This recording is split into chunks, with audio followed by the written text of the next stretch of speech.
Sigeleli Africa, Maluparadisu Pondolayo, Izwahimitana Soyetu, Kosi Sigelela China, Lusapolwayo, Lulela Buluka Sichama Saesu.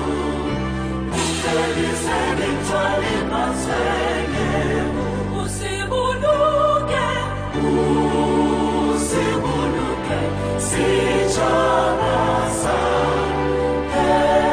Jesus, sichabasa, South Africa, South Africa.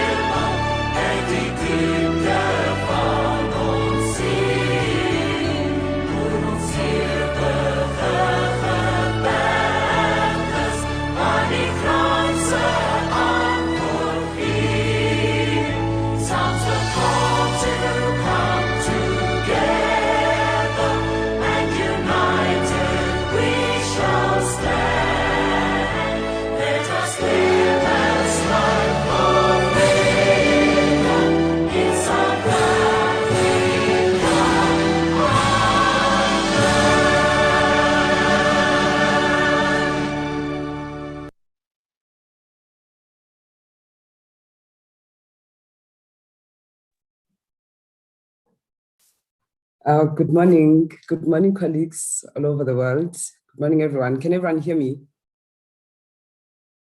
Yes, we can hear you, Prof. Wonderful, wonderful. Welcome, colleagues, to our very last day of the conference and what will be a plenary discussion that will go on, I think, until around 12:30. My name is Yanga Zembezondi. I'm in the School of Built Environment and Development Studies at the University of KwaZulu-Natal. My background is in public health and community development. And I'm here to facilitate the plenary discussion that we're going to have today. It is an honor for me to be facilitating today's plenary, given how excellent, how absolutely brilliant this conference has gone. It actually goes down in my record as one of the most engaging, most insightful conferences that I've attended in recent history. And so welcome everyone. I'm going to start by just giving a few reflections and some thoughts regarding what we've been discussing the last 2 days.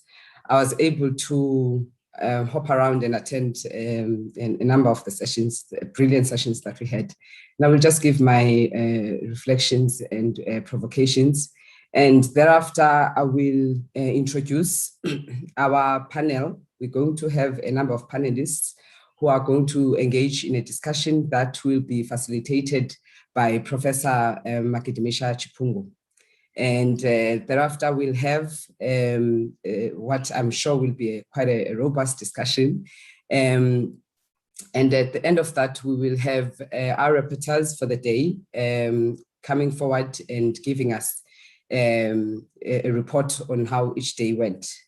Then we'll have closing remarks and then we'll end the day. So I'm sure it's going to be quite a fruitful and interesting time for all of us. So as I said, this conference has been quite incredible for me. And I found myself reflecting on quite a number of issues about inclusivity. So obviously my background is not in housing, neither is it in urban planning or town planning.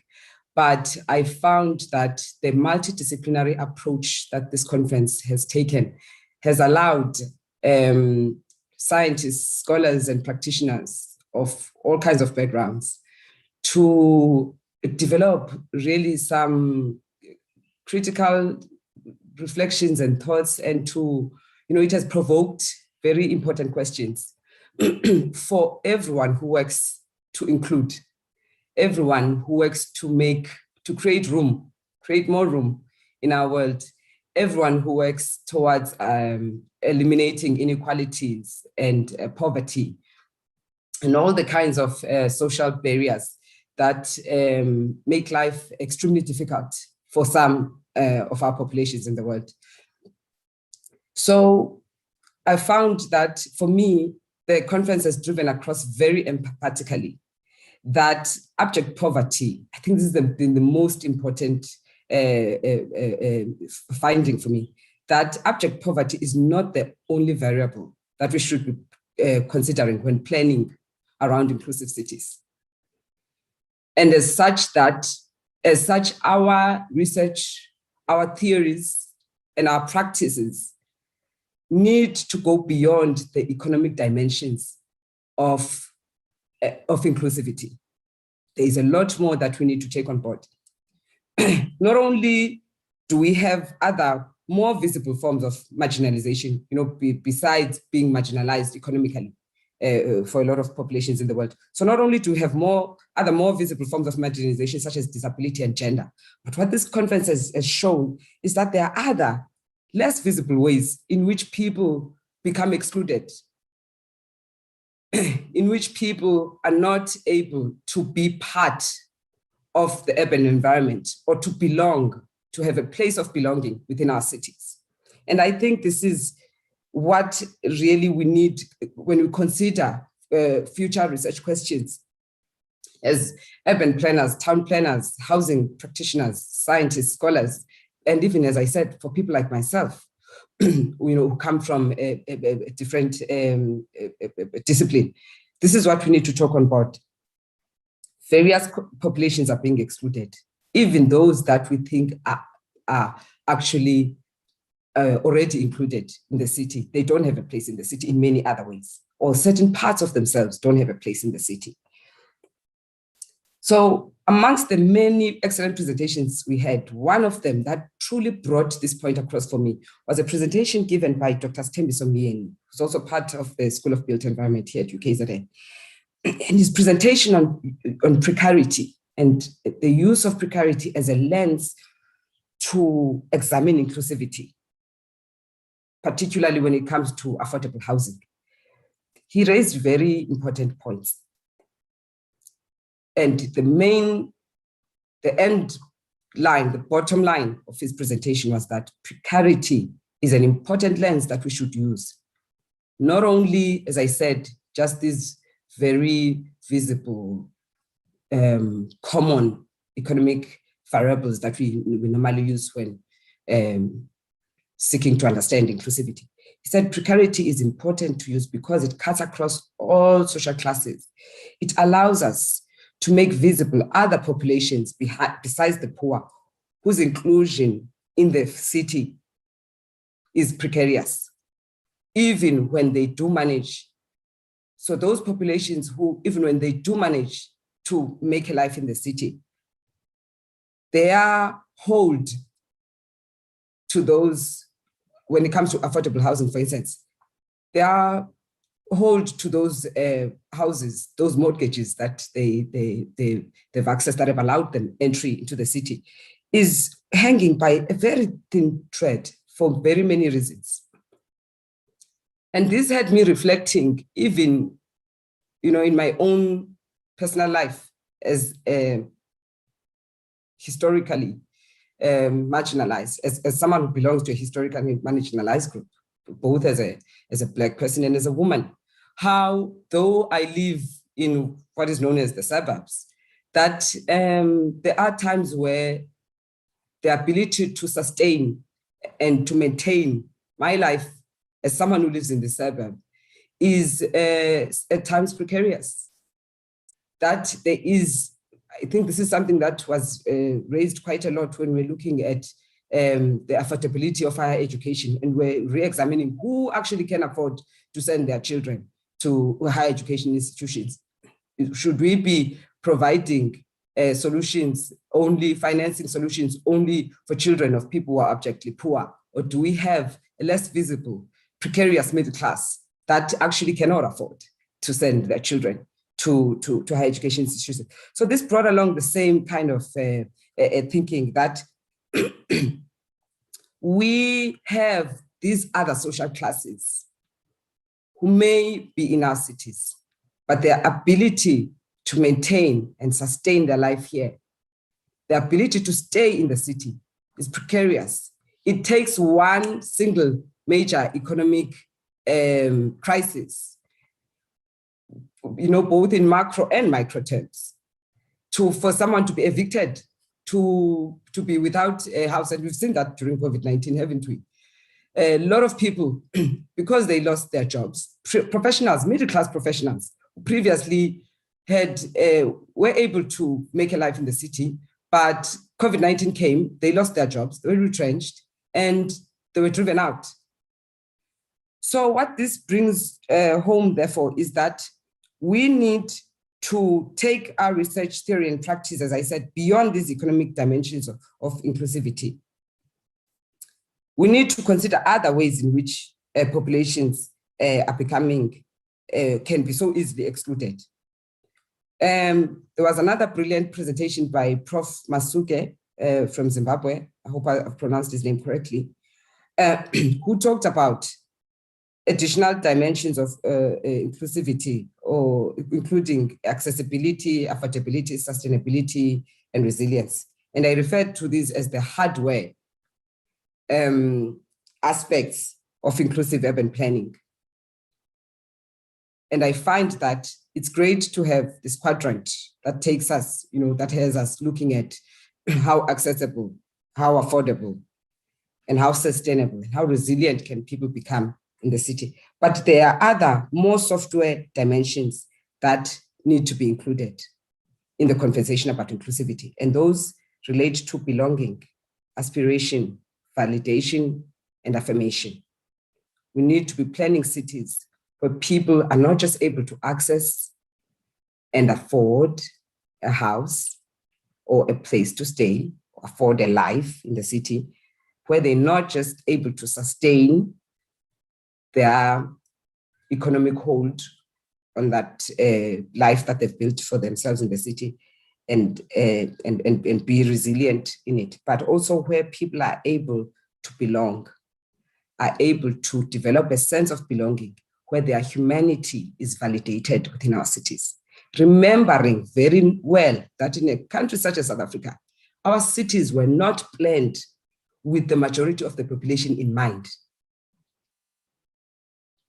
Our cities were not planned with Black people in mind as people who would come and make a life in the city. They were planned with the idea that Black people would simply be going in and out on a daily basis, serving as labor fodder for the populations who were considered more deserving and having a greater right to be in the city.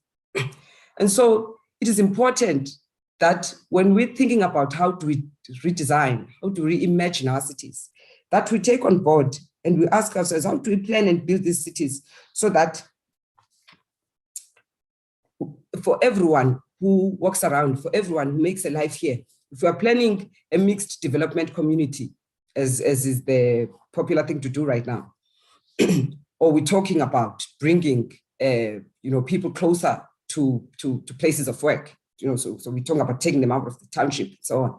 So there's a lot more to consider. We have to consider, how do we create a sense, how do we create an environment that validates their right to exist fully and completely. And that means they're not just existing as bodies, physical bodies, as though completely void of cultural and social ways of being that are specific and particular to them, as though void of relationships that need to exist within and relational practices that need to exist within whatever the environment they call a home. So we have to do more to unpack what we mean by inclusivity. That is what I've taken away from this conference. And so there are some questions that I really, really think that will take us forward if we become more intent on unpacking, as I said, considering the less visible ways in which people are marginalized, the less visible ways in which people are invalidated, their existence is invalidated. The less visible ways in which, for some people, when you enter the city, there are parts of yourself that are not welcome there. And some of these questions we have to take on board even when, so there were sessions that I attended that looked at, what is the term that planners and housing people use? Not urban renewal, but where you are revitalizing informal settlements or rebuilding them, or where you are helping populations who live in informal settlements, where you're making, I guess you're giving them better houses and so on. It came to mind when I was listening to these presentations that, we have to interrogate what assumptions do we make. So I've already said that there are less visible ways in which people are being marginalized, and there are more visible ways. For the less visible ways, when I talk about not being able to be fully included for certain populations, being able to be fully included, even when you are included, that means your presence is allowed there, but in other ways you aren't. When you enter those spaces, if I think of the time when I came to, when we moved to this place where I live now in Pietermaritzburg, we were immediately concerned. So I'm sharing this as a personal story, but I think it's a very important one to trigger in us, as I said, a more critical reflection on what we mean by inclusivity. We moved in and we were very conscious to make sure that we behaved in ways that would be considered acceptable in this kind of area, in the so-called white suburbs. So we moved in knowing fully well. I told a nephew of mine who moved in with us, whom I know back from home, that he likes to put his music very loud on a Saturday. I said to him, listen, you can't do that here. You cannot put your volume up and play your boom, boom, boom music for everyone to hear. That's not done here, right? And so we began to police ourselves to make sure that we would not only not fit in this environment, but that we would not cause, this was one of our fears, we would not cause our neighbors to think about selling their houses because now they have this group of people who've moved in and who are changing how life is here, or at least who are not conforming to the expected ways of behaving and of being in this environment. And, other considerations of having events here, the kinds of events that we have in our homes as Black Africans have completely not been considered in my household because it would upset the environment here. And so I reflected on this later on and I thought, clearly, and I began to do this reflection a bit before this conference, but this conference drove it across. Clearly, there are other ways in which we are just not able to exist fully and completely here. Not as our neighbors do, certainly. They are free because this environment is theirs. It has always been theirs. Many of our neighbors have been here for forever. They have houses that were owned by grandparents and so on and so on. This is their environment. This is their language. This is their culture. This is their life. And we've come and we've inserted ourselves into it. So these are considerations that we need to, as I said, take on board. We need to go beyond, as I said, just shipping people over into cities as though we only have their physical bodies to consider. There's a lot more. And then when I considered, when I listened to this presentation on, I refer to it as revitalizing informal settlements, I began to ask myself, what assumptions do we make about the poor in this country when we are thinking of the need to house them, when we are thinking of their right to housing, their right to the city? This is something that one of the professors also presented. He presented on the right to the city, the right to a decent, affordable house. So when we when we're developing these, or when we're designing these developments that are meant to express this right to the city and the right to affordable housing, what assumptions do we make about the poor and their aspirations? If you think of the RDP houses, for instance, that are constructed for poor people, which are tiny matchbox spaces with no room to extend upwards or sideways. And we are designing these spaces for habitation for life. We are imagining that this individual is going to spend their whole life here, and we are developing, in fact, a community.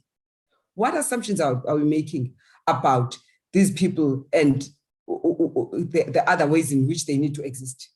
What assumptions are we making about their aspirations? Are we assuming that they do not aspire to have a bigger house? Are we assuming that they do not aspire to have a car? If we're building someone a house that has where they can't even park a car, well, we're assuming that the poor will never own a car. We don't need to build environments that take that into consideration. We're assuming that children are never going to be able to build them a better house, that we construct these houses in such a way you can't actually extend it. They are stuck with what they have. And so lastly, so all of these questions, I think, are things that we need to interrogate our assumptions. We always need to check our assumptions. And so lastly, this conference has raised for me the importance of focusing our intellectual, analytical energies, not only on inclusion and the how of it, but also to deeply look at questions of what may be lost in the project of inclusivity. So I find that we do a far better job of being in depth, of taking on these nuances I've mentioned, when we don't just look at inclusion and what we need to include, how we need to do, but when we look at what may be lost and we begin to ask ourselves, what could be lost? What might we exclude as we include? And we need to be considering this with the idea in mind that our call is not just to end one form of marginalization. Our call is not just to achieve quantitative aspects or qualities of inclusion. Our call, the higher task, is to ensure qualitatively that there is a qualitative inclusion of people historically marginalized. The work of inclusion is a work of social justice. It's a social justice project. It's about righting a wrong. It is about doing right by people currently done previously, historically, and very much presently done wrong by our neoliberal capitalist system. And that's why our solutions need to go broader and need to take on a whole lot more than, as I said, just these more visible ways or forms of inclusion, these more economic dimensions. So colleagues, those have been my reflections. And I think something has just been announced. I have probably less than a minute. So I will leave you with those questions and with those reflections. I'm sure a lot of us have thought along the same lines.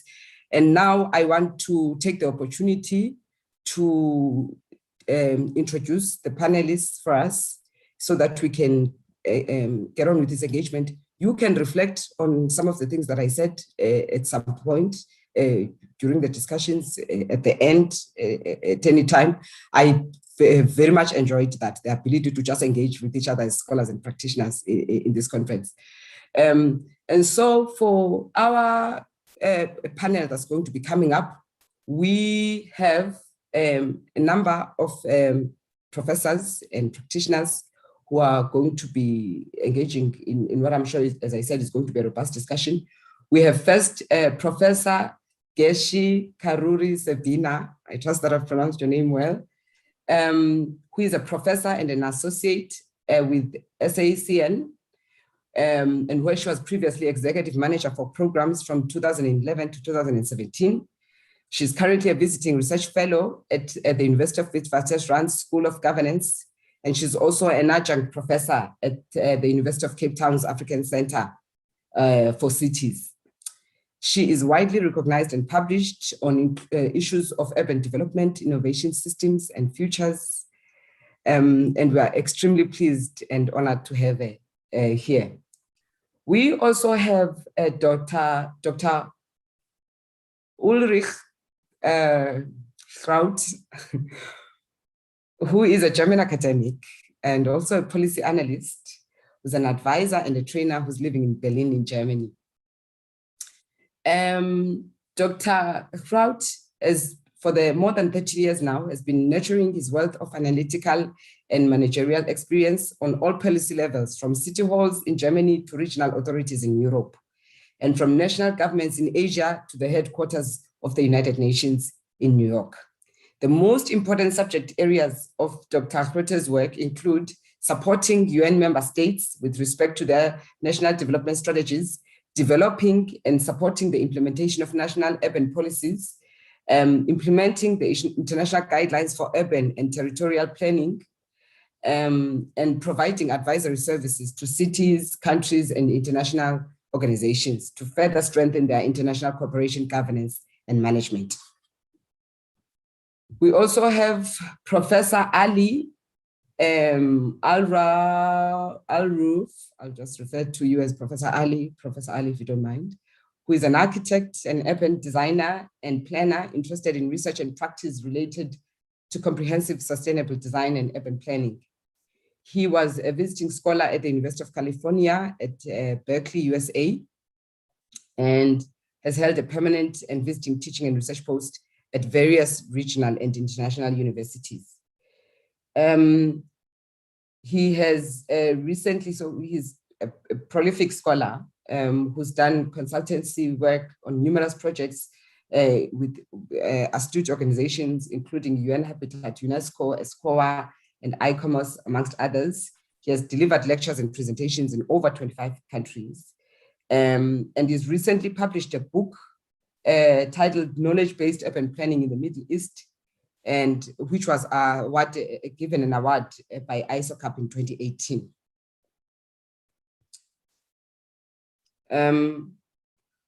We will later have Ms. Nompumelelo Nzimande, who's going to help us with the repertoire session.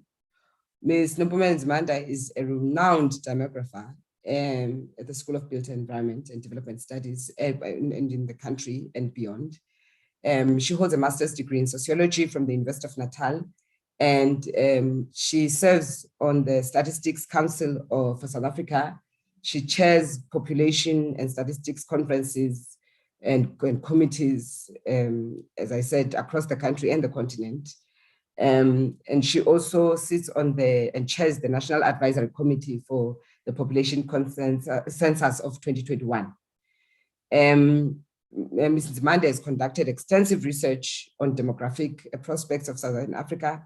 And as I said, and is someone who is highly regarded in demography and statistics arenas. We also have Professor Nathan Andrews, who's an associate professor of global international studies at the University of Northern British Columbia in Canada. He's currently a Carnegie Corporation of New York's Africa Diaspora Fellow at the University of Natal's School of Built Environment and Development Studies. His areas of research interest include political economy and ecology of resource extraction, land grabs, social development policy, global governance, qualitative social research, and international relations theory.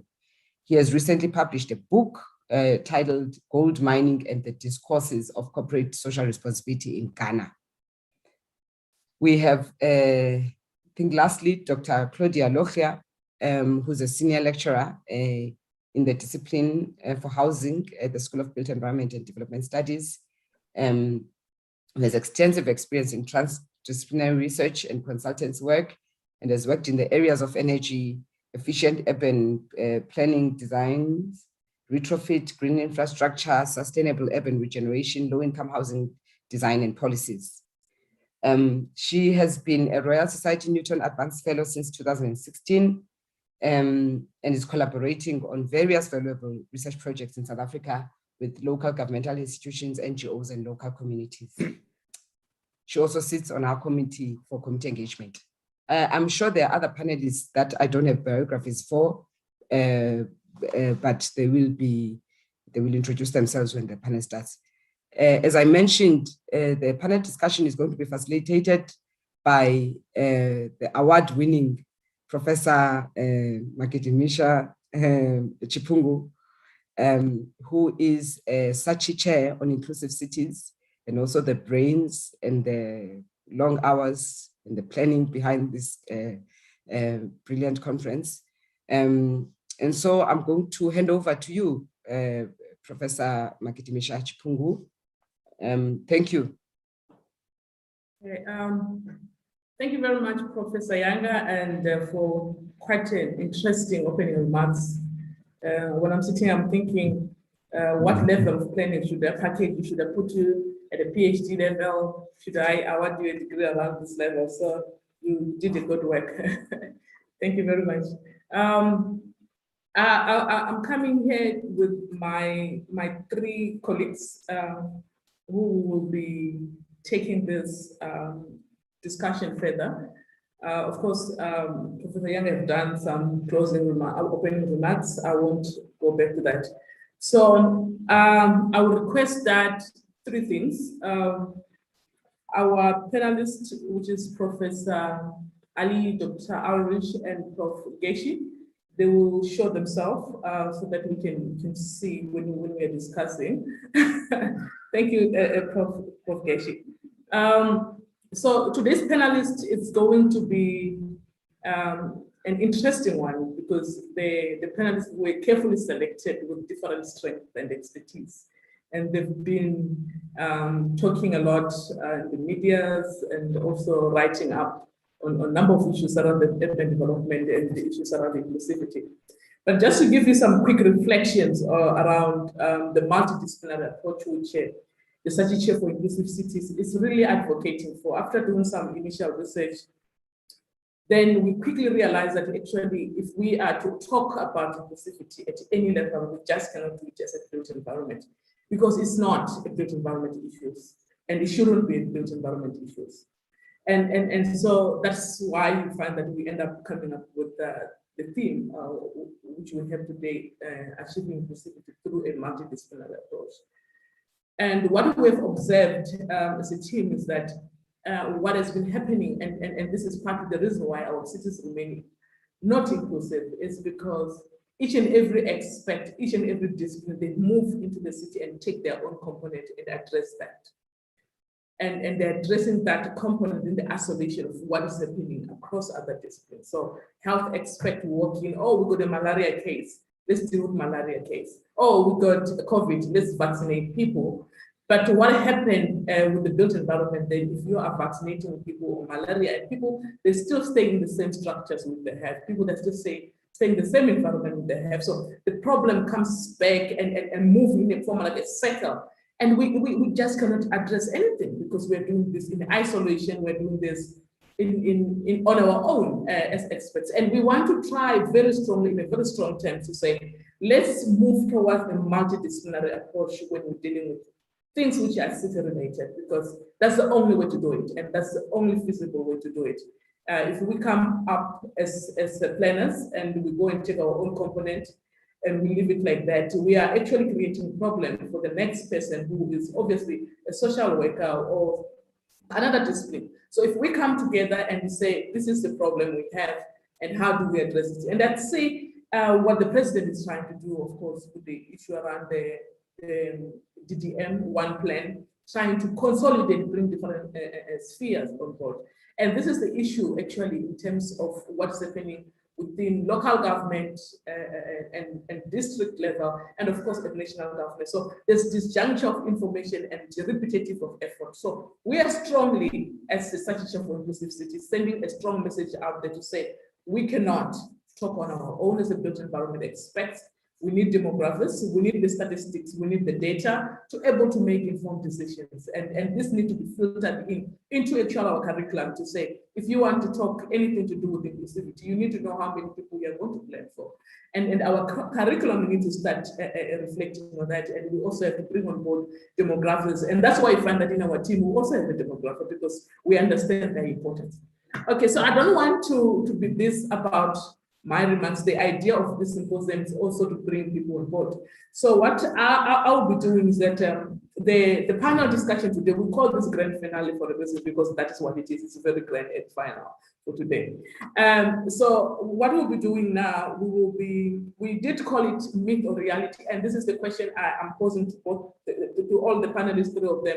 At the end of the day, I want you guys to actually make some reflection whether are we dreaming? Is this thing gonna happen? Are we ever gonna have inclusive cities at some stage or another? And this will be your final remarks towards the end. So it's not now. I know you got questions which we have to go through it. But without further ado and waste of time, I just want you guys to kind of come up with some opening remarks and what you think about the multidisciplinary approach we're advocating for. Is this something that you think will work? What are your thoughts around that? I will start with Prof. Geshi without any particular order, and after that, then we engage. And what's also going to happen, then we're going to do some questions. Today, I want at least to also have the voice from the audience. So I will need at least 2 people. You can signal to me that you want to talk. So who will actually ask the question live, not in typing. So we just want to hear. Just 2 will be enough for today. And the rest of the question will come through typing. But also to say, I'm not going to run this show on my own. So I'm actually running this show with the panelists. So what's going to happen is that if you look under question and answers, there will be some question coming through. If the question is directed to you, please make sure that you prepare yourself to answer, that you can indicate whether you want to answer it live or you want to answer it in writing. So I want this to be engaging. So not rather than me going and keep repeating questions. So let's just do it that way. So we are all actually panelists in our own rights today, and also answering questions and sharing at the same time. So we are doing all that for all of us. Okay, so let's start with Professor Geshi and to give me just your reaction about what I've just said now. Thank you. Thank you, Prof. Hope, and thank you for this amazing conference. I was here on day 1. I'm now here on this very final occasion, and it's really encouraging. I think first of all to see the level of interest that you've been able to generate and attract to this, and I'm glad, especially in a country such as ours, maybe I would say a continent such as ours, that we continue to have conversations about inclusion, because it means we are where we are. It means we are understanding what the situation is that's around us.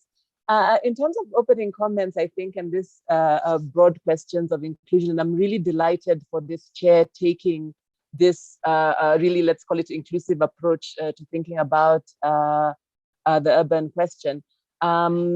I was asked some questions around smart cities, because it's one of the things we talk about, and I think it's useful maybe to use that as a lens to make some opening remarks about what does it mean for us to have equi-smart cities, and how can, in the developing world, how can we really achieve inclusion, because there's a cost to it, I suppose, and often we think that means we can't do it, and then we use terms like smart cities, and then we put forward the kinds of projects we tend to put forward, it does begin to sound very exclusive. It begins to sound like it's something for the few and not for the many. And the first thing I thought about was that, this idea of equi-smart, or a form of smart that's inclusive, is in a way a tautology. A tautology is about, saying the same thing twice, in different words. Because for me, I cannot fathom a conceptualization of smart which fails to be inclusive or equitable. It simply wouldn't be smart, in my view, because smart means intelligent. It means something that's appropriate, that has some kind of acumen. And I do believe we have to begin reclaiming words and terms and breathing into them meanings and narratives that are meaningful to us and that makes sense in our context. I have a grandmother, my shosho, who always used to say in my language that common sense has to make common sense. And I think if we begin accepting ideas of urban growth or development that really fail to be inclusive, then there really have to be concerns. We already have concerns about tech backlashes, and smart often connotates these ideas of tech. But if we're going to think of techno-driven forms of development that widen exclusion by entrenching divides, by profiting from inequalities and preying on less powerful people, less protected classes of people, through systematic discrimination in algorithmic bias or surveillance capitalism. I mean, these are really deep challenges that should not be consistent with our understanding or our reclaiming of what smart ought to mean. Smart has to make sense. If it begins to talk about fancy schmancy things that fail to explain to us in simple terms how they will expand the comfort and opportunity for the many and not just for the few, then that cannot be smart. It's not smart to talk about, coffee machines that can start themselves or buildings that can change their paint colors when we cannot accommodate 50% of our population, when people living with disabilities cannot navigate even the most basic city functions just because they were not considered. We cannot be talking about using CCTV to surveil crime around us while our youth unemployment rate is standing at 74%. We cannot talk about, prioritizing any kind of technology that doesn't really begin to address these problems. So I love technology. I love the ideas, in fact, of being smart. But smart is like a kitchen knife or a garden spade. They're smart when they're purposeful. They're smart when they solve the problems we have, not the problems we don't have. Poverty, inequality, a lack of livelihood, a lack of employment, these are the problems we do have. So I'm going to pause here, Prof, but I just want to add 3 eyes maybe to the conversation, and maybe they will be helpful. I think that if we want to talk about cities that are inclusive, number one, they have to be intentionally equitable. They have to be intentionally equitable. Humans are ingenious, we're very clever. We have a very good track record of being innovative and doing things when we set out to do them. But we can also be very disingenuous. We can pretend we don't know about things we really do know about. If we have policies, solutions, plans that are only developed and customized to a few, then that is a choice. That is not Ubuntu. That is not a mistake. That is failing to be intentionally equitable. The second I have is inclusive process. Again, going back to my grandmother, there's a tautology she used to also give, which was you cannot be inclusive without being inclusive. So we have to have processes that actually include people, and put differently, we cannot have development be an exercise in charity or representation. There are solutions that people have. There are things that we can do, and we understand there's nobody sitting around waiting for us to go around solving their problems. We have to be humble enough also to realize that although our skill is needed, our formal knowledge is needed and can be good, technology can help as a resource, but there's no amount of doing for that will ever suffice. So those slogans we hear from Fed Up and from the disability rights movements around nothing for us, without us, I think those are things we need to internalize and understand that inclusion is the journey, not the destination. And the final I is infrastructure. And there I'm talking about infrastructure access.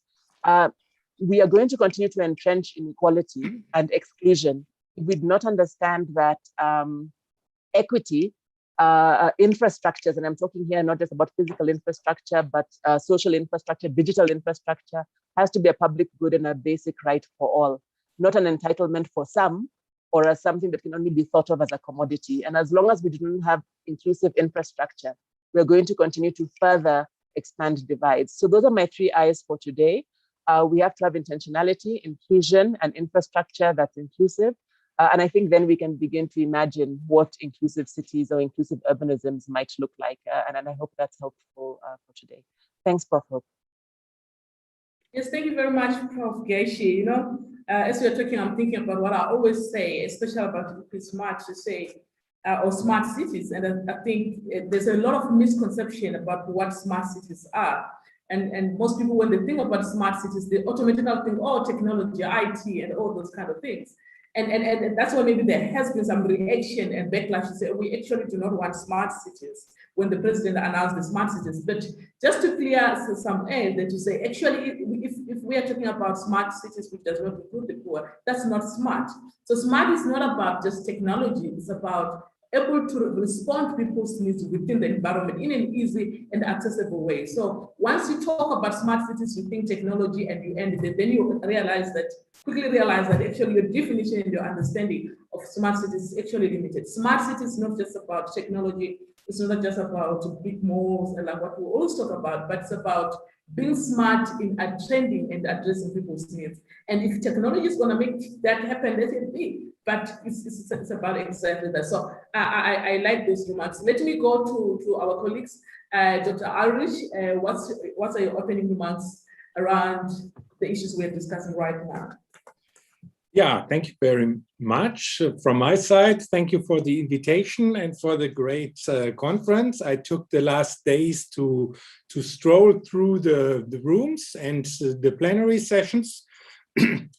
On the subject, inclusive cities, myth or reality, I would say it is neither. It is work in progress. It is like world peace. It's something we probably always will be working on. There will be always new challenges, and there is still a long way to go. And for sure, it starts with us as humans. So of course we need big data, we need toolboxes, we need guidelines. As consultants, I work a lot on guidelines and toolboxes, but the fascinating thing is that achieving inclusive cities equals human development. So we have to learn how to live in a mega city. That's not written down in a handbook or so. And even if there would be a guideline, we have to practice it step by step. Multidisciplinary work is one element of it, and it's a big challenge. Let's give you an example. About 20 years ago, I was program manager of a European Union program for integrated and inclusive urban and rural and regional cooperation. And I had a team of 10, and it was English language, and there were 17 countries involved. So it was very multidisciplinary and multi-level. And now comes the story. At the time, my daughter Hannah went to the kindergarten. And at the kindergarten, they were sitting at lunch table, chatting about their parents, and they were asking each other, what is your daddy doing? What is your mother doing? And so the answers were, oh, my mother is a doctor or a nurse. Another said, my father is policeman or is a teacher. And my daughter became more and more nervous because now it was her turn to say, what's the profession of her father? And her answer was, my father made that the people are not shouting at each other and that they peacefully work together. So there was not the term for it. You know, we are thinking a lot in boxes. Yeah, it begins with our professions, teacher, doctor, etc.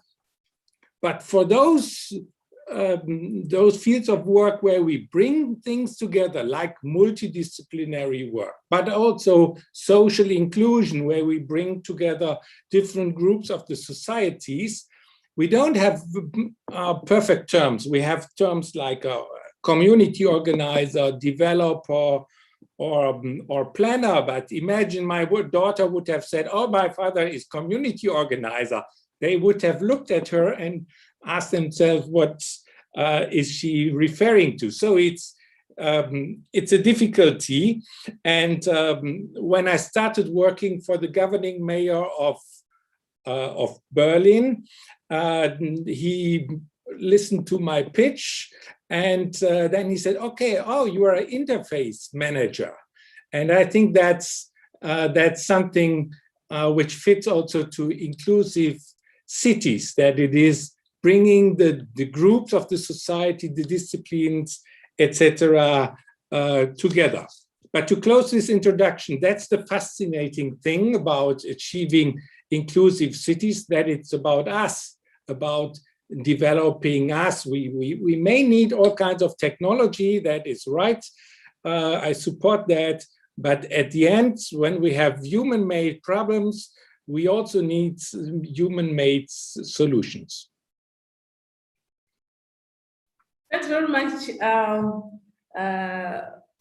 Dr. Ali, I'm thinking about your daughter, and I would really like to meet your daughter just to ask you a further question to say, how did she come up with that? And I think you're quite right to say we don't have time for that. Yet it's quite an important work we are doing out there. And it puts our kids in a very difficult position. Maybe we shouldn't be asking what your parents are doing, and we should just be focusing on the results oriented, what your parents are doing, what does it do, what are the impact at the end. So I think it's a nice little story right there. Yes, Professor Ali, I'm from Germany now. Let's hear from you. Well, good morning for all of you. And to continue what Professor Ulrich was saying, I don't want to start by saying what my daughter answered. The question is what your father is doing. But let me start by extending my appreciation to KwaZulu-Natal University, to Professor Hope, and to Dr. Ayubami for a great congress. Exactly like Professor Ulrich, I was enjoying moving back and forth between the different rooms. And I totally agree with Professor Younger that it was great quality of discussions, inspiring presentations, and wonderful dialogue. I am talking to all of you from Washington, D.C., so it's literally early in the morning, maybe almost 4 a.m. in the morning. Although it's a bit tough time, but I did insist to participate for a number of reasons. Number one, I have unlimited admiration for South Africa. I've been to South Africa before, and my trip to the country was one of the very few where you are literally energized by being there. I mean, the level of energy, the level of solidarity, of intellectual talks about principles like freedom, like resistance, and so on and so forth, was absolutely of a great value and great impact on me.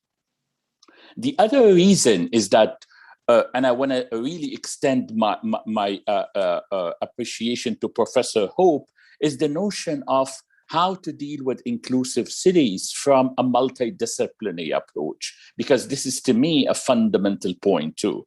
And I want to start my comments by suggesting that the city, to be inclusive, we literally need to overcome what I would call it the fashionable adjectives of cities. Every 3 up to 5 years, we fall into the trap of belonging to a specific adjective to city. So we started with the modern city, with the sustainable city, with the smart city, with the resilient city, and so on and so forth. And we spend a lot of time talking about this. And once we started to understand what exactly we mean by sustainable city, then suddenly we have smart city, or suddenly we have, I don't know what city. But what I like about inclusive cities is that it's not an adjective. It's actually the essence of the city. Because the essence of the city is, as Professor Ulrich said, it's about people. It's about how people feel while being in the city. And I totally agree with Professor Younger that the physical presence of people in the city is not a reflection of how they feel. So it's not necessarily emotional and psychological and moral inclusion. And this is also fundamentally important. Another issue that I want to stress here is that to take cities into the level of being authentically inclusive, this means that political issues and social issues are fundamentally important. And it's not only about technical issues, it's not only about the new approaches in urban planning, but it's also about how to understand the social tapestry of the society and how to cleverly and smartly manipulate the political system in a way that would consider people and respect people. And then my very final point in the beginning is also related to that I agree principally on the notion of inclusivity is not only about the built environment, but on the other hand, the built environment is the platform by which inclusivity will be manifested. Because inclusivity will be manifested when you see schools are provided for everyone, when you see that hospitals and infrastructure are provided for everyone, when you see that public spaces and green spaces and parks are provided for everyone. So our job when it comes to establishing inclusive cities from city planning and built environment approach, it seems to me that it's also crucial and important. Thank you so much. It's a great honor to be with all of you. Thank you very much, Professor Ali. And I know it's early hours in the morning, so we're very grateful that you managed to wake up and to be with us. And it's a very interesting panel, intentionally so. We wanted a mix of views from different parts of the globe. We come to Africa, we go to Germany, and of course we are in USA with the experience from Doha and others, so it's very fulfilling. Yes, and I fully agree with you to say built environment does play a crucial role, and it should play a crucial role. But it also have to be important, noted that the built environment, they also have to be working with other disciplines so that there's synergies, there's we lay down the foundation and the leveling and to make sure that we are all in the same place. And also know how to utilize those services that is being provided by the built environment experts. So I think those are very powerful remarks you've indicated, your love of South Africa. I didn't know that, by the way. So now I know that you love South Africa. And now I'm sitting here, I'm thinking, I did pose some questions, but before I can actually go to those questions, I just want us to kind of start reflecting on some of the questions which are coming through. There's a question there. If there is anyone who wants to try that in the panel, it's fine. But I think let me go back to South Africa now, where my colleague is Geshi. I know she did spoke already strongly about what we call smart, and I don't want to go back there, but I just want to bring another dimension in terms of the inclusivities and issues around migration, and this is something which we actually I'm very passionate about, and the SACHI has just actually finished survey, which will be releasing some results in the next couple of months, where we are actually checking and finding out from the migrants what do they consider as inclusivity within the cities, and at what level would they say they're being included, and what are their views in different cities. So we'll be sharing that in the next couple of months. But just to check, is it even possible in a broader scale of things to include migrants, especially in the context where you find that people are saying that, how do we then start to include people when obviously where we are, we still do not have resources, and we have this influx of people coming into our spaces?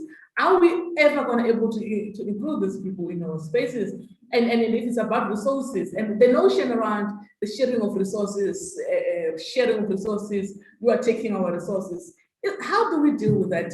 I know, I just wanted to have some reaction around that. Dr. Geshi, I'm in South Africa now, and then I'll be going back to Germany after this. Yeah, no, thanks for this, Prof. Hope. And, you know, it's interesting because and I'm looking forward to your study, by the way, but I'm in a WhatsApp group, which recently, because of this 74% statistic around youth unemployment, one of the immediate conversations that came up is, oh, here we go again, there are going to be xenophobic uprisings because there's going to be intensified competition for resources. So we seem to equate, for some reason, the challenges we have, such as economic challenges, leading to have contestation with foreigners in particular, as though they are the cause of the problem we're facing. And, you know, one of the things I often say to people is that, you know, in most global regions of the world, regional integration and free movement are in fact an aspiration, right? So often we then talk about this issue of movement of people as though it's an issue of controlling mobility, and then the issue of the legality or illegality of the people. And I think it's important that we understand that ultimately it's a natural freedom for people to move. And in fact, I don't know of any city anywhere in the world that has grown without people moving in and out of them. That's in a way what cities are. That's how they form. They are places of diversity and dynamism. I think we do everywhere in the world, in Europe, in America, in Africa, have this, maybe some element of desperation, but also conservatism that tries to other certain communities and see that as the cause of the problem. But I think that's ignorant of how cities work. And I think it's displacing, if you want, blame in terms of the issues we're dealing with. For me, I think there are two issues. First of all, I think in Africa in particular, prior to migration, is a migration of freedom, not of evacuation or of escaping hardship. So if we are not able to talk about livability or enable livability where people wish to be, and so as long as rural life or certain settlements are places of misery, whether it's due to politics or economics or underservicing or war or climate change, I think we're going to continue to have people who are forced to move from their homes, not because they're moving as freedom, but because they're really forced to go somewhere else. There is no life where they are. And that's something we've got to confront. It's something we've got to think about in our policies and plans. And often we fail to do that. We fail to acknowledge those things in our policies and plans. But I think the other issue is that we've also got, particularly among urban officials, maybe I'm speaking here, and socially, some divisive and very inflammatory narratives, like I began these comments with, that I begin to suggest that cities have more rights for some people than for others. And this is problematic. The economies we have right now are not because of migrants, in the sense of only the negative part. It's also the positive part. I think we've got to really think about the role of immigrants in city formation. I talked earlier about inclusive processes, and their inclusion has to be inclusion, yes, of communities and migrants themselves, so that we can facilitate and mediate the social cohesion we want to have. That's an active thing we have to do, but also of the different role players, the different spheres of government. I was very disturbed recently, by the way, and I was doing some interviews on emergency governance around COVID.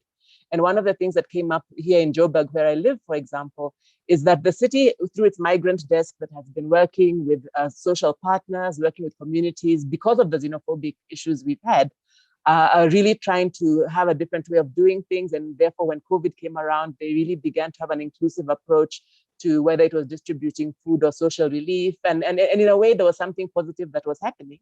And then you had other spheres of government come in and begin to impose controls around who is entitled or not entitled to being supported by the city. And that was not coming from the city itself. It was not coming from the social partners. It was not coming from communities. Well, at least initially it wasn't. But once you start having that other agenda that comes in and begins to frame, like I said, rights as belonging to certain people and not to others, I think we begin to perpetuate this idea that it is because of competition that we have to suddenly start othering certain groups in the city. These things are very sensitive, but I think we really have to be attuned to them. I think in our systems of, like I'm saying, politics, because in a way it starts there, sometimes even before, on the ground and among the people. And then obviously for the officials and the practitioners who have responsibilities in the social space, I think we have to be very cognizant. It's hard times for everybody. And I think we have to own that collectively and not really encourage this othering of certain groups. Yeah, I get you, Professor Geshi. I think you have said it very well, especially when you start talking about rights. Other people have more rights than the other, and that is problematic on its own. And I think what we need to learn very fast as communities is that actually, whether we like it or not, people, they will move. Whether we are comfortable about their moving in and out, people, they're moving, and we are also part of the people who are moving. And then the issue is not about people's movement, it's about how do we accommodate each other and come up with the ways in which this can be done. My colleagues, I think with Mr. Nzimande, we are very big on that and try to understand how do we then integrate this into IDPs themselves, just to make some reflection of the IDP document. So yeah, so this is some of the areas we're very passionate about. Let me run straight to Germany. And just to check with you there in Germany, and this is just to understand, what do you think are some of the factors which are hindering inclusivities in the post post-war or post-colonial cities across the globe. What's your views around that? Well, to answer that question, it is one main point is that we do not think and act inclusive. So it's again back to this. It begins with us as humans. Yeah, it's to think integratively, but to link it a bit with the topic before, migration. Yeah, migration has these two sides. There is this dire situation of, I think according to the UN, currently 82 million people are displaced in the world, looking for a new home. But on the other side, there is this growing urbanization, and also, as Professor Geshi said, cities depend on migration. So I just read a book about Shenzhen, a Chinese city, which didn't exist 40 years ago. It's close to Hong Kong. It didn't exist, and now it has about 15 million people living there. And it's of course all about migration. They migrated there, and they were needed. And if you look at how urban planning is done, or especially the development of the housing sector, they are very strongly interested in getting high qualified people to Shenzhen. And therefore, they invest a lot in housing, which is also sustainable, because they realize that these educated people have interest in that. That is, I can confirm that also for Berlin. There is there is an expectation that there will be migration to Berlin, not in the same extent as in developing countries, but there is a strong need also from the economy, especially for qualified workers. And of course, here comes in again the question of inclusiveness, how we can bring together the need of many people to find a new, not only shelter, but also work with the needs in the city. And for sure, that depends on community organization, but also education will be very important, and the long-term planning. I remember during the one of the sessions yesterday, Puven Akia from eThekwini municipality, he said, short-termism is the enemy of inclusivism. Yeah, and that means if you want to have an inclusive city and you want to bring together these streams of migrants with the needs of economic and social inclusion of the city, then you need long-term plans. Yes. Okay, thank you very much. Let me rush quickly to the United States of America. And I want to hear from Professor Ali. Sure. What do we need to do with our educational system as far as inclusive cities are concerned? Do you think there's a role that the educational system will need to play in this to ensure that we achieve inclusivities? And just to remind my colleagues, panelists, to say there are questions coming through. Do indicate if you will be willing to answer, and so that we deal with that simultaneously. So there are questions coming through. Some of them, they're coming through the chat. I would request that questions coming through the chat, they are actually put on question and answers. Over to you, Professor Ali. Thank you, Professor Hope. Although I am talking from Washington, D.C., USA, but as you know, I live, teach, provide consultancy in Doha, Qatar. And I want to stress again the notion of immigration here and then related to the educational system. Now, in Doha, Qatar, which is actually one of the richest countries on earth, there are plenty of people coming to the country, to the extent that if you start to look at the anatomy of population there, you would realize that only 15% of the total populations are Qataris, and more than 85% are expats coming from different places, literally from every spot around the globe. Now, where is the issue here? The issue is that for a good number of years, the perception of people coming to Qatar or other Gulf states like United Arab Emirates or Saudi Arabia, Bahrain, Kuwait, and so on and so forth, that these people are coming here to work. They are coming here only on contractual basis, and then maybe after a year or two, they would leave. But the dangerous situation here is that those patterns created lack of belonging. We started to realize that inclusive cities, by definition, is so much related to the concept of sense of belonging.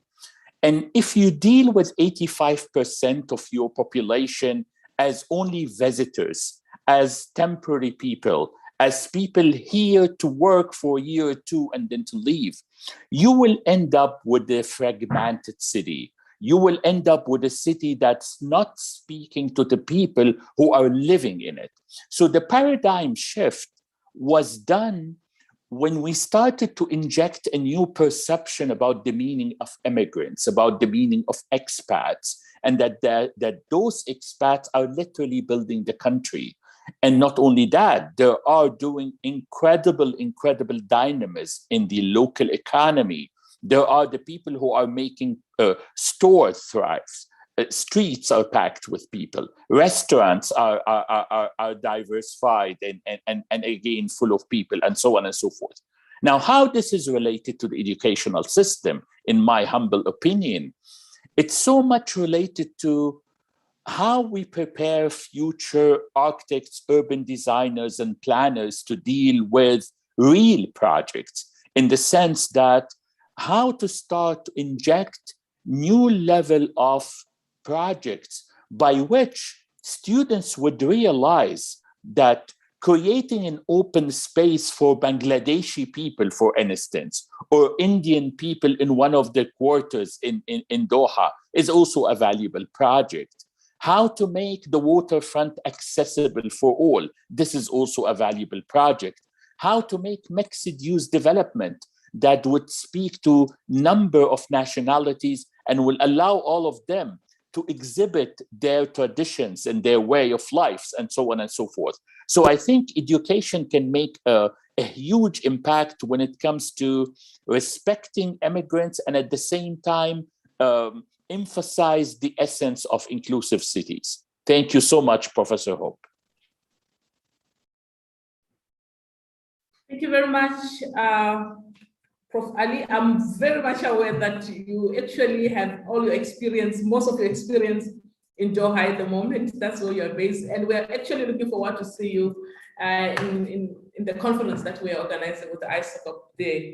But thank you very much for those remarks. Just to make a point around mixed development, because I think there's a lot of issues around that where I think there's quite almost like misunderstood in some instances, where people, they don't feel like we should be having mixed development, because when you start talking about mixed development, you're also talking about housing at a different scale. And people, they're like, no, you're gonna have to have high incomes on their own because of the value attached to, in terms of the method they use in terms of calculating the value for the houses, to say if your house is maybe closer to low income, it does have an impact in terms of your value and how we're going to value your houses. I think there's some education needs to go around that, because for all we know, actually, the method that is being used for calculating those values, they've been developed by a person. And we've been given perception that once you see this, it means you must go down. But what if I say that is not the issue? You're just seeing a human being in a slightly cheaper house than your one, then that's it. So I think I quite like that, those remarks. We need to do something around the educational system, but not just in a formal way. I mean, we need to educate the society to say these are human beings and they've got different means of achieving things. So I'm quite happy with that. And just to come back to Geshi, Professor Geshi, I want you to assist me here Can we really put timelines when it comes to inclusive cities? There's a question like that. Just speaking of, can we put timeline? Is this something which has to start and end? That so now we can end here. We have inclusive cities. Do we have timelines around that, or is something that we just have to do continuously? I know you started talking about that. Yeah. So in my view, I would say maybe yes and no, Prof. Hope. There is a timeline for starting. I think, and that should be now. We should start immediately. And maybe that's just going back to the point that I was making, but it has to be purposeful. And I think if we know we are in cities where inclusion or being inclusive is not the way we are doing things, then that means we have not begun the journey of inclusion. And I think there maybe is an urgent decision point that has to do with where you begin. But in terms of where you stop, I really don't think it's a destination, as I mentioned before. And I like the prof that the comment that Dr. Ulrich was making as well about it being a condition. I called it a journey. I think it's not going to be as though we are going to say, by 30th of December next year, we should be inclusive and that's an attainable goal. But I do think that it's really about beginning. It's about, and if you don't mind my commenting on one of the questions that has come up a few times on the Q&A around, do you mind, Dr. Hope, if I comment on this issue of safety?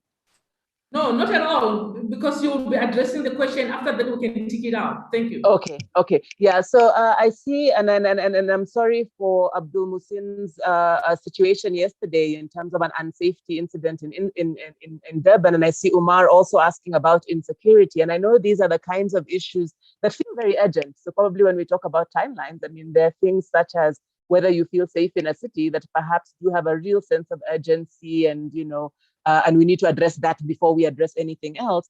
And if I can just share a personal anecdote, last year, just as we began our first lockdown in South Africa, and I'm not even sure I told you this story, Prof. Hope, but I was sitting on a Zoom meeting just like this when somebody came up behind me with a gun. And the person I was speaking to on the Zoom actually observed the person entering my house before I even noticed it. And it was basically an armed robbery situation. And the reason I share this story is as we were going through this horrible ordeal, and unfortunately, it's not an uncommon ordeal in South Africa, the person, one of the armed guys kept on saying, I'm sorry. We're not here to hurt you, Mama, sorry. Of course, as he's got a gun to your head, we're just here to do what we have to do. I'm sorry, we're not going to hurt you. We're just here to do what we have to do. The reason I'm sharing that anecdote is that often we talk about safety and the people who create unsafety around us as though they are some kind of monsters out there, and the issues about controlling those monsters, and the rest of us, I guess, are doing what we need to be doing. We have to ask ourselves the question, and because we're talking about inclusion, about whether our cities have the conditions for peace. And not just peace of mind for the few of us who are sitting here and want to be safe as we're having our Zoom calls, but peace of mind and conditions for safety for everybody else around us. Now, I have to come back to the 74% figure. When you talk about 74% people being unemployed around you, what kind of conditions do you imagine those people are facing? And I'm not necessarily saying that poverty is an excuse for crime, but I'm just saying that I think the urgency is in fact inclusion. The urgency is creating a situation where we can confidently say that we have cities that do not force people into thinking they have to make those kinds of choices, that do not begin to see the issue of safety as an issue of securitization of the few against those people out there. We really have to see who we are talking about when we are saying the conditions are good and safe for all of us. So maybe I would say that some of these issues where we feel a sense of urgency, or where we feel that inclusion is preempted by other kinds of conditions, really have to do themselves, in my view, with inclusion as well. So thank you very much, Prof. Geshi. I think you're right. The issue of security, it's kind of places the agency of the issue to say this becomes urgent. Because, I mean, we're talking about people's life here. So if anything is to do with protecting people's life, it's important, because if we don't, we can be found wanting, because we got the role as a society to protect each other and to make sure that people's life is protected. So I quite agree with you. I just saw a very interesting question from someone. I think it's a housing student they're asking how can housing students be included in projects across the countries, and it's a very interesting one. I think now I will then ask. I think Dr. Ulrich, I'm in Germany right now, and I just want to check from you if you can answer the question that is raised by what's her name? Sorry, I just want to Madinga Naidu, where she's saying, can we elaborate more on what a welcome city or space is and how this can be achieved? So she's more, or he's more interested on the welcoming space. How does that look like? And how can we achieve welcoming space? So I just thought you can answer that, or any from our panelists can still take that up.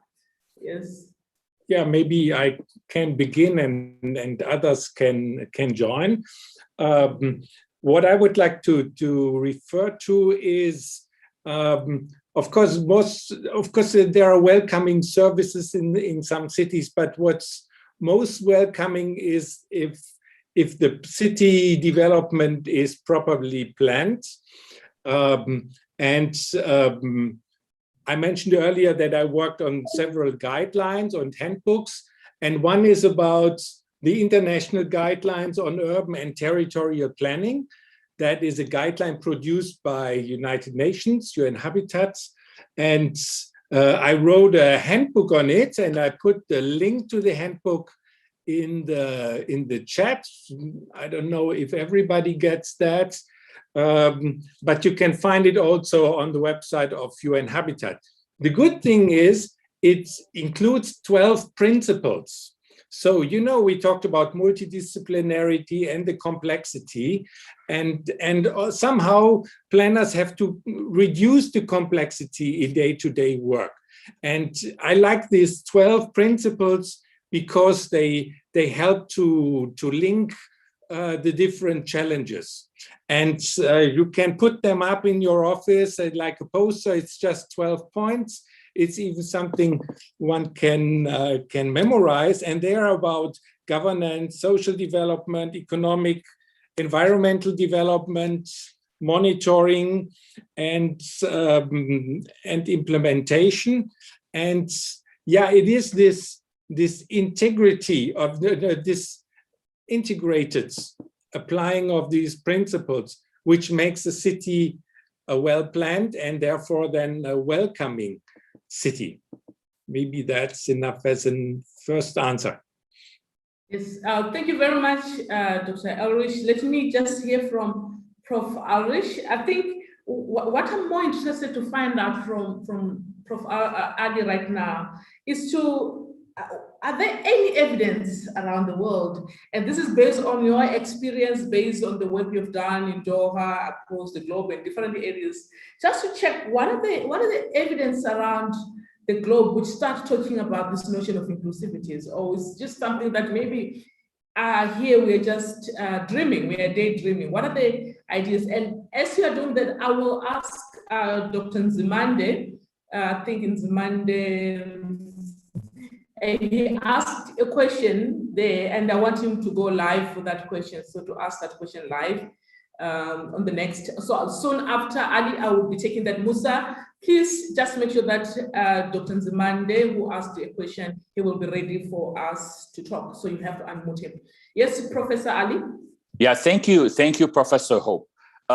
You know, I wrote a number of essays and maybe one extended paper related to the impact of COVID-19, and in one of my papers, I was shedding light on the notion of how we perceive COVID-19, and is it a bless or a plight? Because I am the kind of person who would say that we have to see COVID-19 from a very positive perspective, and my justification for that is that COVID-19 invited all of us to rethink about a lot of issues. And it's a global crisis, but it's also manifested locally. And it's alerted us to the fact that these kind of pandemics, these kind of global challenges are literally affecting everyone, rich and poor, people in Europe and people also in Africa.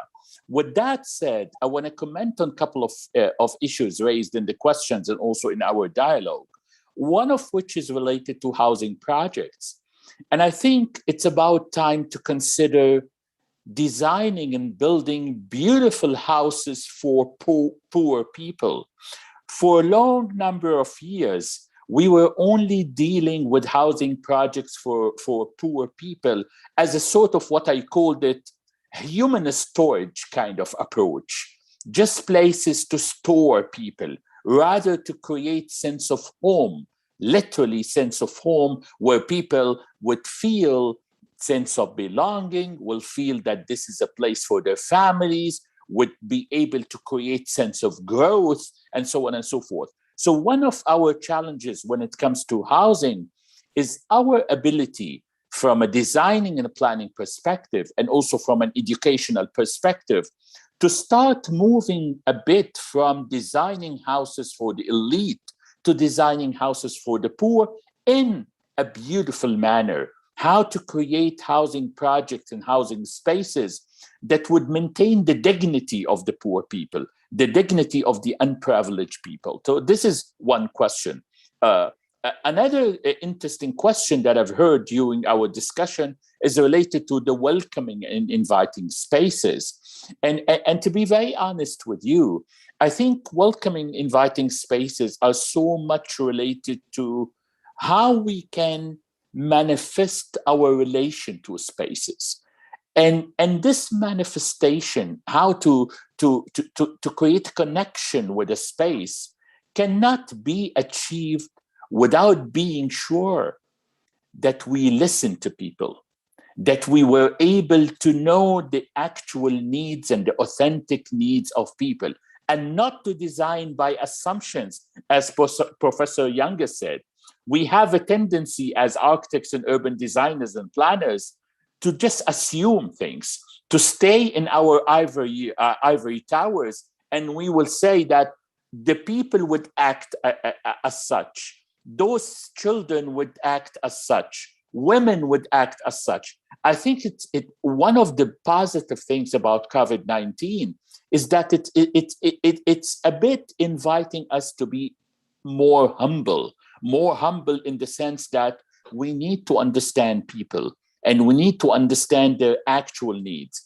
I want to end up my intervention with shedding light on one of the projects that we are doing in Doha, that only because of COVID-19, only because of the tendency towards inclusive cities, this project will never fly. And this project is about creating a national strategy for all of Qatar related to the provision of public spaces, the provision of green spaces, the provision of multi-leveled and multi-scaled community spaces that it's distributed in a very just manner, that's not only speaking to rich people and privileged people, but it's extended all the way. So even workers, poor, marginalized, would feel and would regain and would reclaim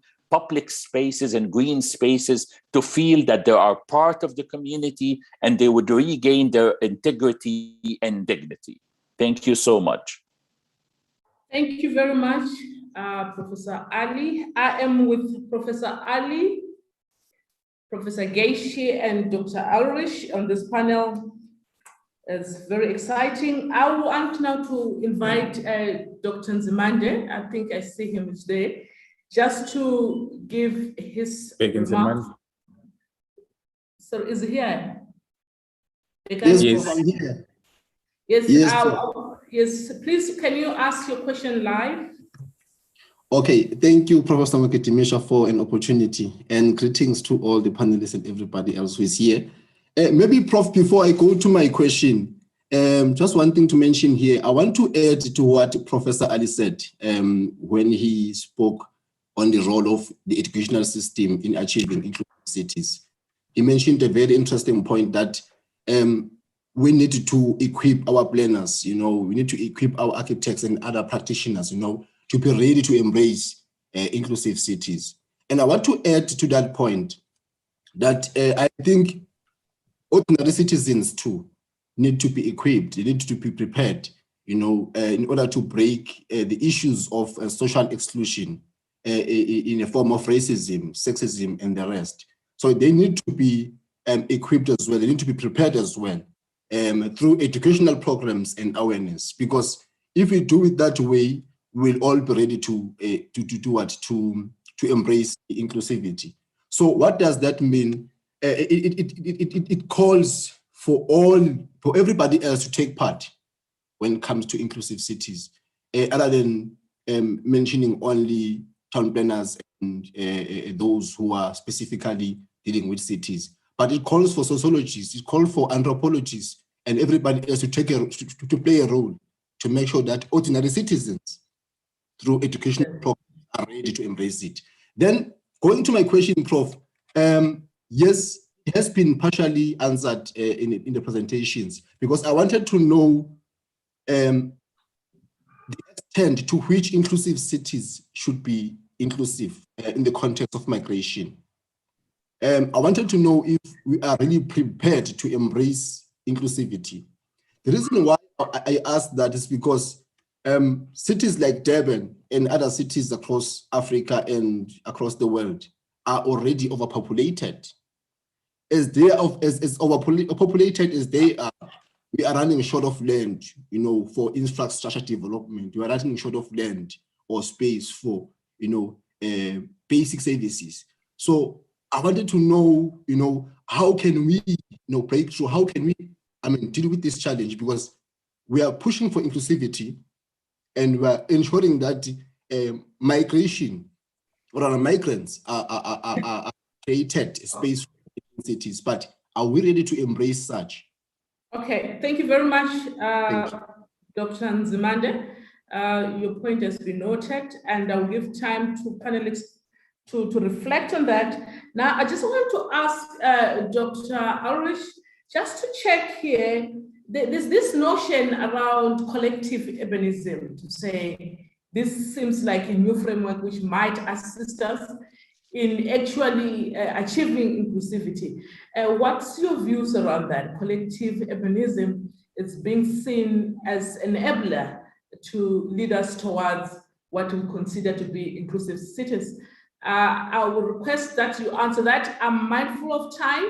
I will be going towards the end of this lecture, the end of this panel discussion. We call this grand finale for a reason. It's going to take forever. So that's how it's designed. It's got a lot of ideas, a lot of provoking thoughts around it. Yes, Dr. Ulrich, I would like you to assist with what's your thoughts around that? I will be picking someone who will also come live. Please don't be like Dr. Nzimande and just go straight to the question. I understand I didn't give him a scope on how he should answer or ask a question. So we will be handing over to you. Yes, thank you. Well, collective urbanism, that's something which several speakers at this conference already addressed by asking for a comprehensive approach. Yeah, that's that it has to be done by all people living in the city and considering all relevant aspects. I mentioned earlier already the international guidelines of urban and territorial planning, which provide principles how to commonly do urban development and planning, and how to work with different scenarios, etc. And so therefore there are tools. I also would like to add, it is important to consider all levels.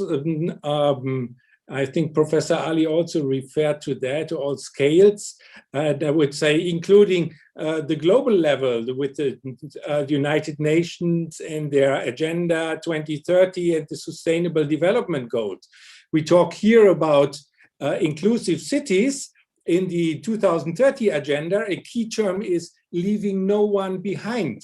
And that's essentially, it's about the same thing, leaving no individual behind in our strive for sustainable development. And I think even for somebody who is just interested in one neighborhood or municipality, it can be of benefits to refer to either national policies or UN policies, because they were agreed with their government. So if you want to have inclusive cities or just an inclusive neighborhoods, you should refer to these global policies and saying, there you, even the government, you said, leave no one behind, and that's what we want to start in our neighborhood.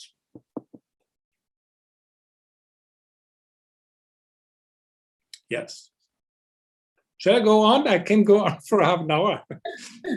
No, I'm mindful of my time now. I think we're going to get in trouble. I can see my co-organizing team, they're busy reminding me, hey, you need to check your time. So I'm just going to ask maybe colleagues to answer the question from Dr. Nzimande. I'm looking at Prof. Ali and Geshi, any of you. And then after that, I'll take the last hand. Any panelists can answer that, then we are going to close. So I'm just going to check one hand based on the questions raised here. Thank you very much. I don't know, Prof. Geshi, if you want to take this over. Yeah, I'll just make a very brief comment. I think it's a good question or a set of comments that Mr. Nzimande made. I think what I mentioned earlier about needing to reclaim or rethink some of the concepts we use, because when we talk about our city is overpopulated, and earlier, Prof. Hope, you gave this other example around property values and how we tend to think about these things. I really think there is, well, I'm quite sure, in fact, I'm convinced there's a rethinking we have to do. And I would agree with him that it needs to be as social as it is, with professionals and leadership, some of these ideas, because they are what allow us to continue a particular approach to urbanism. These things, they're not tablets of Moses. Nobody told us that the city is full when there are X number of people. Nobody told us that property values have to have a particular shape. Our country here next door, Botswana, has had mixed income settlements for a long time, and they're some of the best parts of the city to live in. I mean, obviously, South Africa, we don't like to compare ourselves with Botswana. We say they're very small. But the point is that there is nothing that destroyed the real estate system of Botswana because we had mixed income settlements. But we use these concepts in ways that begin to suggest that we have a lack of agency and we cannot be inclusive, we cannot make certain decisions because the city is full and people are competing over scarce resources. So when we hear concepts like, let us think in abundance, let us understand that possibility is much bigger, let us decolonize our futures and stop talking about what is possible in very finite and closed terms. I think that's where this point I was making about having to really reclaim and rethink some terminology and concepts. It's very important because I read a very important, and I'll stop now because I know you've got a time issue, but there was a really interesting study I read a couple of years ago about the behaviors of the Black middle class in South Africa and some of our expectations when we move to these suburbs and what we want to see or not see around us. That's exclusion. That is us believing that when we have arrived, we don't have, what we left behind following us. And so we've really got to be very purposeful. And I would agree with him that it's as much a social project as it is a planning project.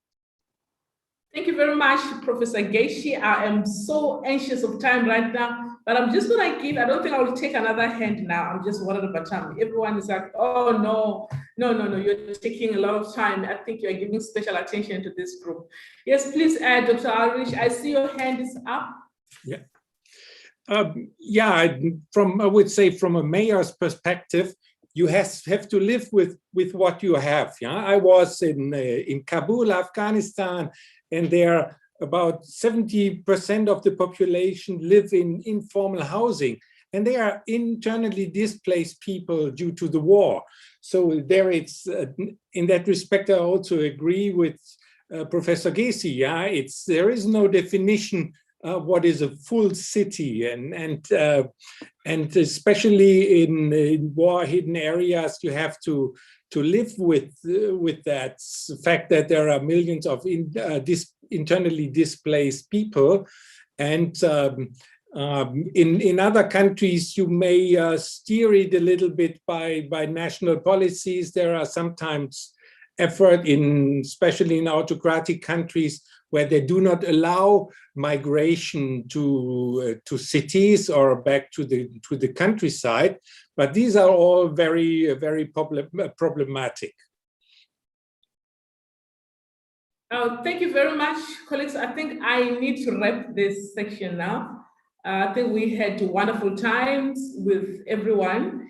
And I would then request that perhaps, if it's possible, we just have not one, but I wanted to say 1 minute, but if we can just have just closing remarks from our panelists, please, please, please. It's not a comment, it's a closing remark. So even 2 lines are enough. Let's just try to cut short. I'm actually being accused of being biased with this team. So you chose to chair this and now you're giving them a lot of time. So please, can you just wrap? I will start with Professor Geshi in South Africa, and I will go to...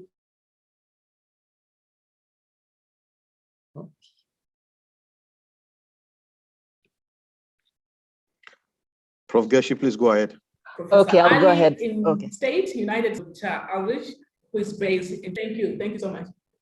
Yes, come through. Okay, Prof. thanks, Prof. Hope. Sorry, you froze for a second there, so we lost you. No, I'll be very brief. I think thank you, and thank you for this conversation. I would only like to emphasize, I think, a point I began with, which was around intentionality. And perhaps for all of the professionals, all of the colleagues who are here, please try to consider that in relation to your own practice and your own research. Are you being intentionally inclusive in what you are doing? There's nobody who's going to bring inclusion to these cities other than us. And therefore be intentional about what you are doing, be intentional about being equitable, be intentional in who and what you are considering in the actions, in the policies, in the studies you are framing, because that's how we are going to get onto this journey of inclusive cities. Thank you very much, Prof. Yeah, we have to continue working on achieving inclusive cities. I would say with burning patience. Yeah, we need patience because it is a long-term task. No short-termism will achieve that, but we need to have this internal fire, burning patience. Yeah, we should not lean back and say, oh, it will take forever in any way, but we have to burn for finding solutions. Well, if you allow me, Professor Hope, trying to suggest elements of a future roadmap, I would focus on a couple of things. One, again, is related to education, because I am professor and I'm so committed to the notion of education. And therefore, I would call for real projects, real in the sense that when I was a student of architecture and urbanism in Cairo University, I don't know how many decades ago, I was amazed of how our professors were selecting imaginary projects. A villa for a fashion designer by the sea. And those kind of projects are in a country where incredible real challenges are happening and needs to be faced. So my very first feature of the suggested roadmap would be related to the authenticity of education. Authenticity in the sense that all of us professors and also students will merge together to face real challenges. This is point number one. Point number two, I think inclusive city is the outcome of listening to people, of listening to the community. And therefore, I want to interrogate the whole notion of community participation. I think we still, particularly in the underdeveloped and developing world, we are under the impression of dealing with community participation as a sort of presentations rather than participation. We deal with community participation as part of the checklist that we have to do to convince the financial sides, maybe sometimes the UN Habitat or the World Bank or whatever, that we did the right process by inviting people and listening to people. But in most of those cases, we only present the outcome. I think it's about time to start the planning process by listening to people, by talking to people, by making sure that every voice counts. And therefore, when we claim that we are on the road to achieve inclusive cities, we are literally doing that on an inclusive manner. Thank you so much. It was literally a great symposium. Thank you very much, colleagues. You were listening to Professor Ali, Dr. Ulrich, and Professor Geishi on this panel today. We had an amazing time with all of you. And just from me as a Sati Chair for Inclusive Cities, I am so humble with all the support, overwhelming support I received from all my colleagues, from all the attendees, from every one of you. I am so humble. And just to let you know that this is just the beginning of more symposiums coming, but I am really humble. And just one more thing to note, we are moving to our next reporting sections. It's 10 minutes. I have to stress this so that we can respect time for our colleagues who have been with us since morning, to say there's just going to be a reporting back, not conceptualization of the papers, just to tell us what has been happening, and that's it. And I think Professor Yanga will take back the chairship for this one, and right straight to the point, please, colleagues. I'm receiving a lot of complaints already from my colleagues to say we need to finish this on time. So I am checking if Professor Yanga is here and she's ready to go first, our first presenters. And as for me, I think for the day, I'm done. You won't be seeing me until next time. And once more, thank you so much for the support. Thank you so much for the love. Thank you so much for your time. I am so humble. Let me leave here before my son joins me.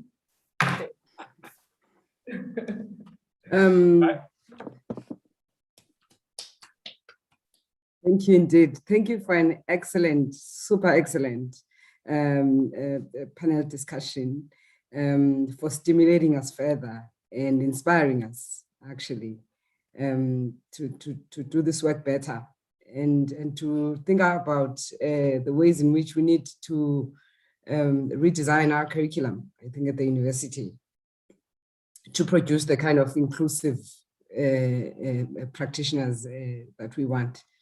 Colleagues, we're moving on to the next session. I am going to ask our rapporteurs. Unfortunately, my program that I'd opened up, it closed, and I would have to go back to my emails to open it up again, which is going to take us time.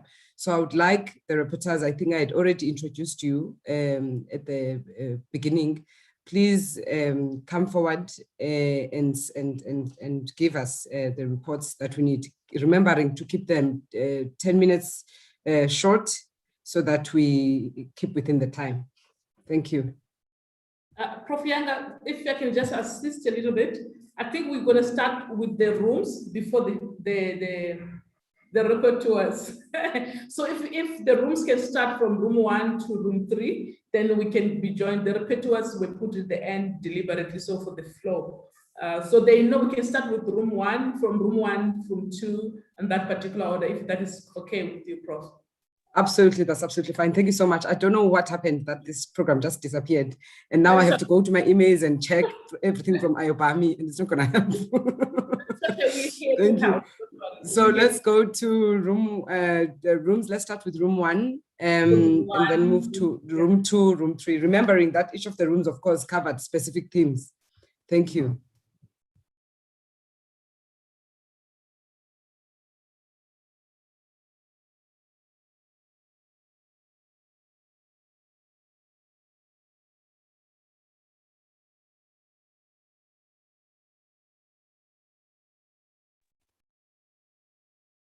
Thank you.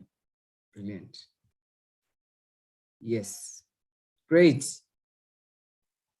Thank you to whoever has shared the program with us again. Professor Trinus Gumbo, please come forward and give us a report on the room that you are presenting on or giving us feedback on. Do we have Professor? Oh, wonderful, thank you. Oh yes, I'm here. Thank you, Chair.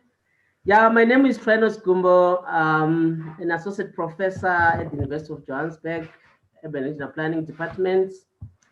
Oh yes, we had a very interesting parallel session on Monday in room 1, where we had 3 presentations. I would want to start by saying there was a very interesting question from one of the delegates that was in a way posed by Professor Makidimisha Chipungu on what would you say about a city that is welcome?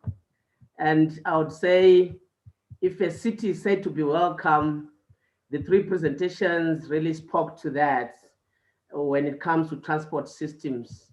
We would want transport systems that are integrated, and as they are integrated, it could be at different levels. And one would talk about spatial integration, where we try and include all the various communities in our cities. And this can be in a way related to the SDG 11. We have, of course, 17 SDGs and 169 targets, but we have very interesting targets under SDG 11 when it comes to safe and secure and sustainable cities. And we can only have that if we ensure that we have integrated transport systems.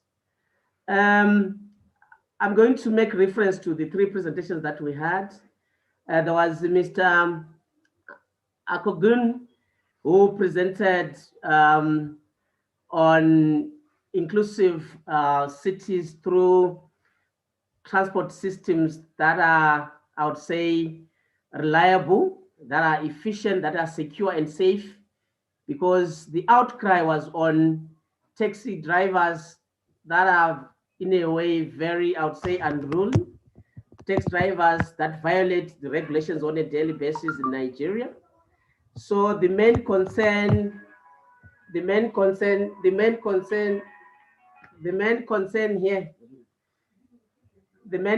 here was on how can we make our public transport systems, particularly informal transport systems that we have, and that's the majority in most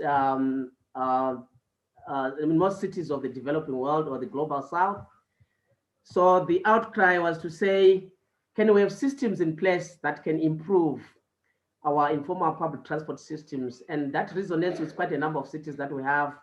We can talk of Latin America, I can talk of the African continent, you can go to Asia. We have so many issues when it comes to informal transport systems. And it's one thing we cannot wish away because it's a reality. And especially in South Africa, it serves, I think, about, if not more than 70% of our commuters on a daily basis. So this was a very interesting and illuminating presentation from Mr. Akogun, who is a doctoral candidate in the University of Ibadan. There were so many, in a way, reactions to his presentation, very interesting. But I would say there seems to be some, I would say, missing links when it comes to the way we try and accommodate the reality that we have in our cities. And this is a sad reality that I need really to present, to say, how best can we integrate these informal transport systems with the formal transport systems? For example, in South Africa, you may talk of your Gautrain, you may talk of your BRT systems and all that. We need to make sure that as we have clarion calls to integrate physically, to integrate electronically and all that at different levels, we need to be cognizant of the challenges that these, in a way, operators have on a daily basis, and the sincerity as well that they have in trying to serve the public. I'm sure they mean business. Of course, if you can have the 3 E's that the presenter was in a way suggesting, where we have engineering, we try to do enforcement, but as well, some may question to say, who will police the police officer, especially during enforcement? We have those allegations, or I don't know, or maybe practices of bribery, to the extent that you can see an operator passing through a roadblock, but violating the regulations of and traffic laws in a way flagrantly. So those are some of the concerns, but from the presentation, we learned that there are going to be frameworks that are going to be developed to inform how better, in a way, our cities could be through maybe the planning and provision of inclusive transport systems. So a welcome city will be one that has friendly transport systems, and would want our taxi drivers to be friendly and to obey the rules of the road and all that, and make sure that our commuters are safe and secure. We had a second presentation from Dr. Yashin Lukan, who is the chair of the Department of Architecture in the University of KwaZulu-Natal. He presented a very interesting, in a way, paper on how we can have a humanistic approach to inclusive transport, public transport system. And he used a case study of Durban in South Africa. So we say public transport system is not only about, it's not only a technical aspect or technical exercise. We also have social issues. We also have ethical issues and all that. So as we plan to develop and provide efficient, affordable, accessible, and secure public transport systems, we need to have a humanistic, in a way, approach in the whole, in a way, spectrum of things. And this paper was so interesting as well, and it managed to generate so many reactions and questions. And the third presentation was from Dr. Onia from the University of Johannesburg. She's a postdoc. She presented on how integrated transport systems could lead to sustainable, in a way, transport provision. She used a case study of Nigeria as well, just like the first presenter. So I would say, as I indicated in my opening statement, we would need really to make sure that as we get towards the new urban agenda 2030, especially the SDG 11, we need to make sure that we get to a point where our transport systems are integrated. I'll give an example because we've also done a lot at the University of Johannesburg in terms of integrated transport systems. I'll give an example of Johannesburg, where we have innovative transport systems that have been developed in the past 10 years or so. But you realize that in terms of planning, I liked one presenter who talked about us also being at the forefront to make sure that we achieve these goals. So I would say it starts with us, or it begins with us. Okay, thank you. It begins with us as town planners to make sure that as we try to bring in innovations in terms of transport systems, we don't leave anyone behind. In other words, these principles that we're trying to develop in as far as the 4 pillars of sustainable development are concerned, starting with the environmental, then the social, the economic, and the institutional. We need to ask ourselves, do we have those policies, legal frameworks, and all that that guide us to ensure that as we plan for the different modes of transport, from rail, roads, to non-motorized transport systems, where we have walkways, where we have, in a way, cyclists, are we not really, in a way, promoting a disjointedness in our cities?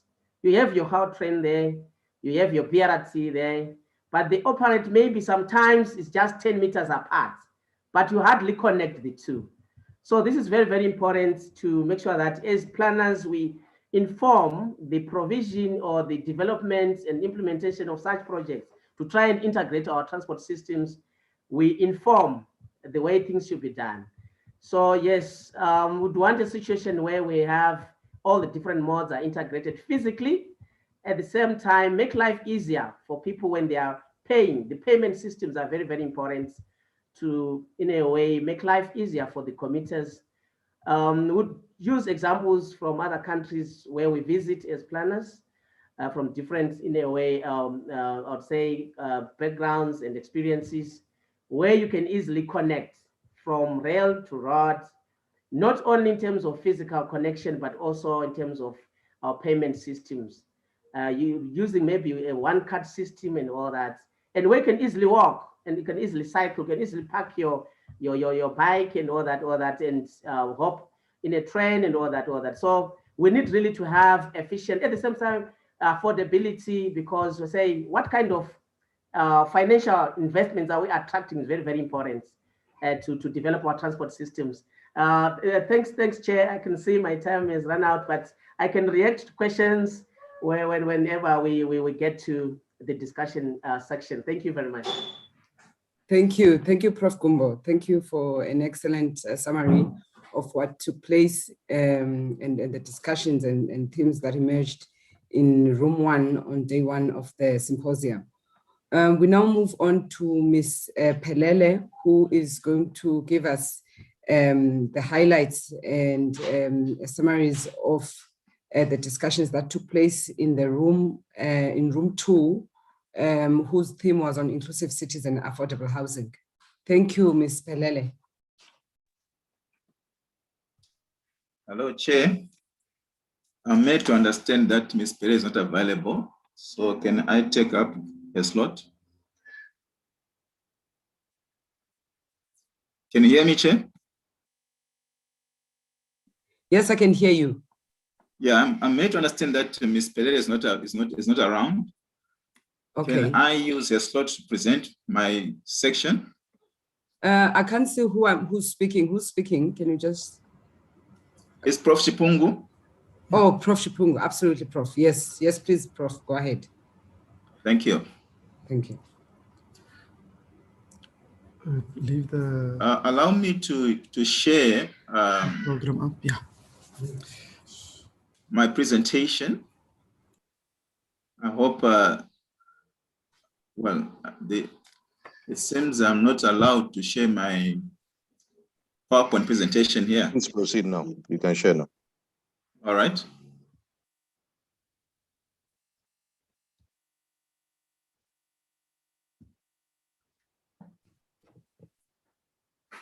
Right. Thank you, colleagues, for giving me this opportunity to share my presentation. I had the privilege, actually, of hosting 3 professors. These are renowned scholars from Africa and Europe, all dealing with issues pertaining to the city from different perspectives, but with a focus on the vulnerable community. In this particular session, we were in room 3, and I was assisted by Mr. Sam Mayese and Mr. Edmond Mutsa. The 3 scholars or academics were Prof. Ins Ramundo from the University of Eduardo Mondlane in Maputo, Mozambique. We had also Prof. Wahab, who was co-presenting with Mr. Falola from the University of Ibadan in Nigeria. Then we had also Prof. Hanna from Poland. The first presentation from Prof. Ins Ramundo focused on African migrants using the case of Mozambique. In this paper, the focus was to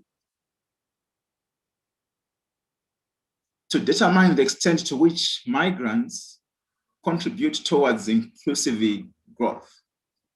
In her deliberations, she defined what inclusive growth is, and she noted that it is actually economic growth that is distributed fair across society, and that also creates opportunities for all.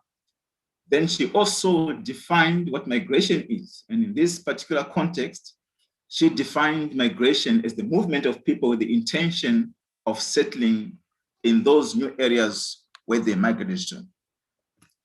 Quite interesting from her presentation was the fact that Africans are treated in a derogatory manner in all areas where they migrate to, but very little attention is given to their positive contribution to the economies in the host countries.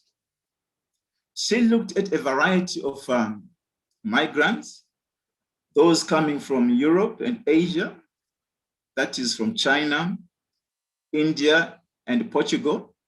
And she noted that most of these migrants actually come with the intention of investing in the host country. And therefore, their contribution, of course, to the fiscus is very high. But she also noted that their contribution at the neighborhood level, or if you want, at the community level, was not easily quantifiable. But focused on African migrants, she noted that most of those who migrate to Maputo are mainly from Rwanda, Burundi, and Nigeria. Of course, there are others from neighboring countries like Zimbabwe and Malawi. Most of the reasons she noted for these migrants, for these people to migrate to Maputo was that most of them, they were fleeing from wars, such as the Nigerians from the Biafra. And some of them, they were searching for economic opportunities. And then there were those who were also fleeing from xenophobic attacks. And these were mainly migrants who once came through South Africa and decided to proceed to Mozambique after having experienced xenophobic attacks in South Africa. From her research, she noted that most African migrants, they do contribute towards inclusivity in Maputo. She noted that they contribute towards job creation, taxation. They also contribute towards service provision.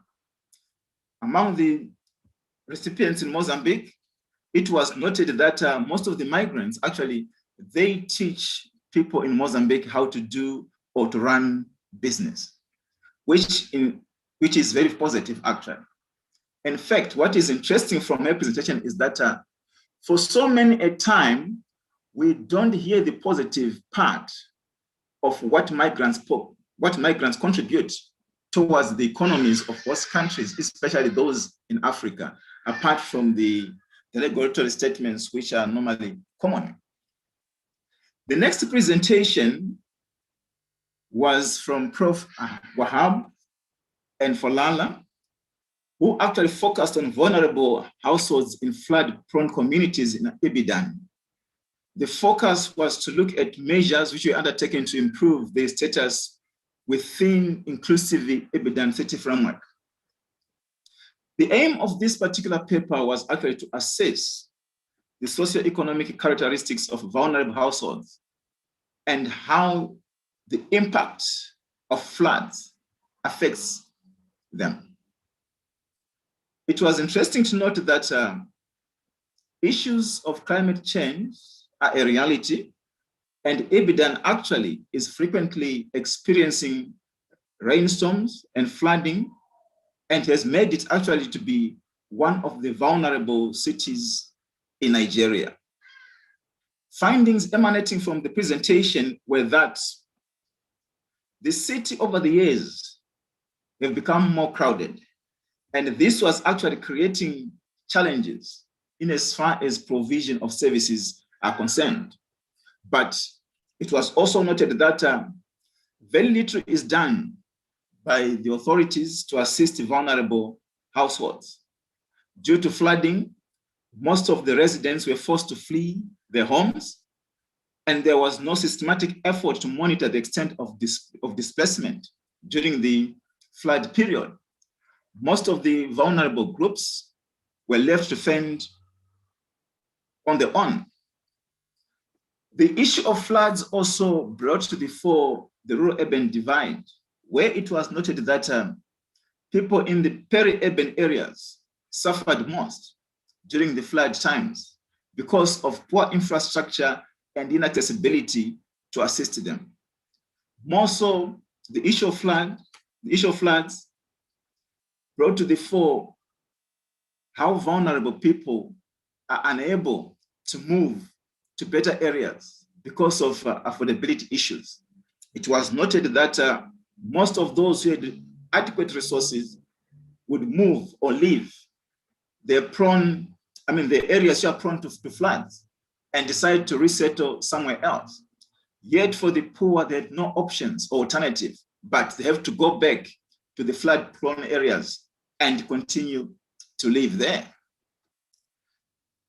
The last presentation, Chair, was from Professor Hannah, who was looking at the image of the city from a perspective of the social media. Her aim was to assess how the availability of urban data in the form of big data from social media and mobile facilities can be used to offer new opportunities for exploratory research work in urban environments. She noted that big data, which come in the form of online images and text, can be used for placemaking. But unfortunately, such data is rarely used in planning cities. She noted that a lot of data from geotagged photos and videos from social media can be used actually to create images of the city which can be used to plan for the future. And when you look at these images, they actually reflect the reality of the physical or natural city. But unfortunately, most urban planners, most cities are not using these images. Using the case of Poland, she noted that most of these images were used by researchers to identify areas. Sorry, Prof, you have less than a minute left. Okay, I'll be winding up. Using the case of this data, she noted that in Poland, they were able to identify areas where foreigners normally reside and where tourists would actually visit. And therefore, she noted that if only we could make use of such data, then it would be easier actually to alleviate some of the problems which we have in urban areas. And therefore, in her conclusion, she noted that indeed we do have vast resources of data, or big data if you want, which is not being used. But we continue resorting to the use of old principles, which were advanced by, of course, people like Kevin Lynch, which relate to place making. Thank you, Prof. Thank you, Prof. Chibungu. Thank you for an excellent, detailed summary of the major themes and discussions that took place in room 2. Indeed, I attended the sessions that took place in some of them in that room, and I found that the theme and the discussions that took place indeed showed how, first the injustice of not being intentional about inclusivity, and cemented inclusivity as a social justice imperative rather than just a nice to have. So that was a brilliant session that you presented on. Now we would like to have Mr. Martin Lewis coming forward with a summary of the key discussions that took place in room 3 on day 1 on twinning urban environmental sustainability and climate change. Thank you, Mr. Lewis. Go ahead. Thank you very much, Chair, and thank you very much for this opportunity. Firstly, allow me to thank the UKZN and especially the SAGI Chair for Inclusive Cities for putting this very important and topical symposium together. I would also like to thank all the partners that made this symposium possible and for all the work that went into this.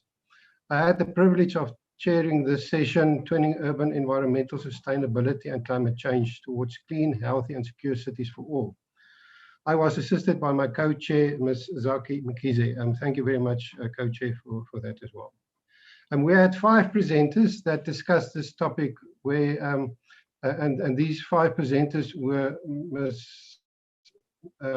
Elizabeth Belpaire, Dr. Nelson Chanza, Mr. Paven Akia, Architect Prof. Rajendra Kuman, and Ms. Joanne Ujo Toes.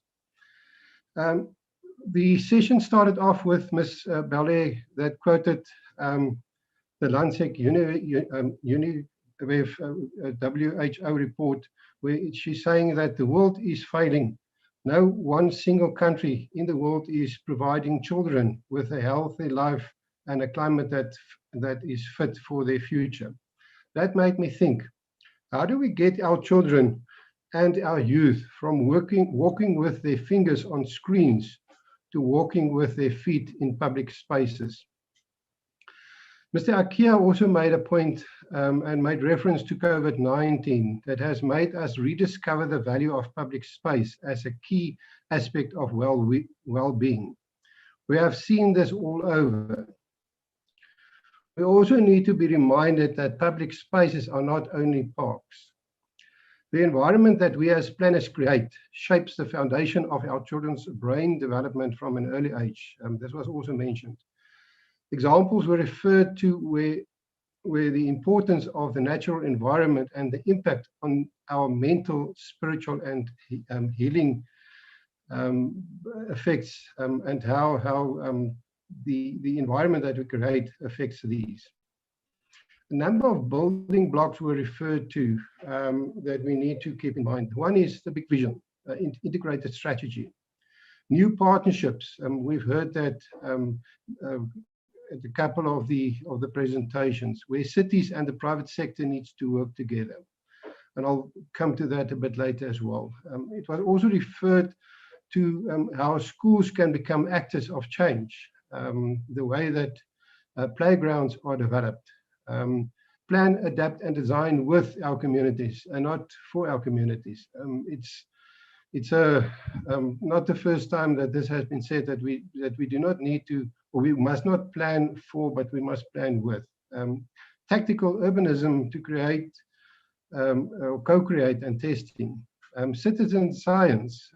There was a reference to a project in Antwerp where citizens were involved in air pollution measurements. That also changed their behaviors because they started to understand the importance of climate change. Transformative design were also mentioned. Dr. Chanza framed the problem of 2 challenges of rapid urbanization and climate change, and addressing this through building resilient and promote inclusive cities. The prospect of transformative adaptation to build adaptive capacity to build resilient communities. And through working together with communities, we would be able to build the capacity and to build resilient communities. There are, however, challenges, and we should not lose sight of that. Examples are the uncertainties of risk and of the risk and about the benefits. The high cost of actions, institutional and behavioral actions.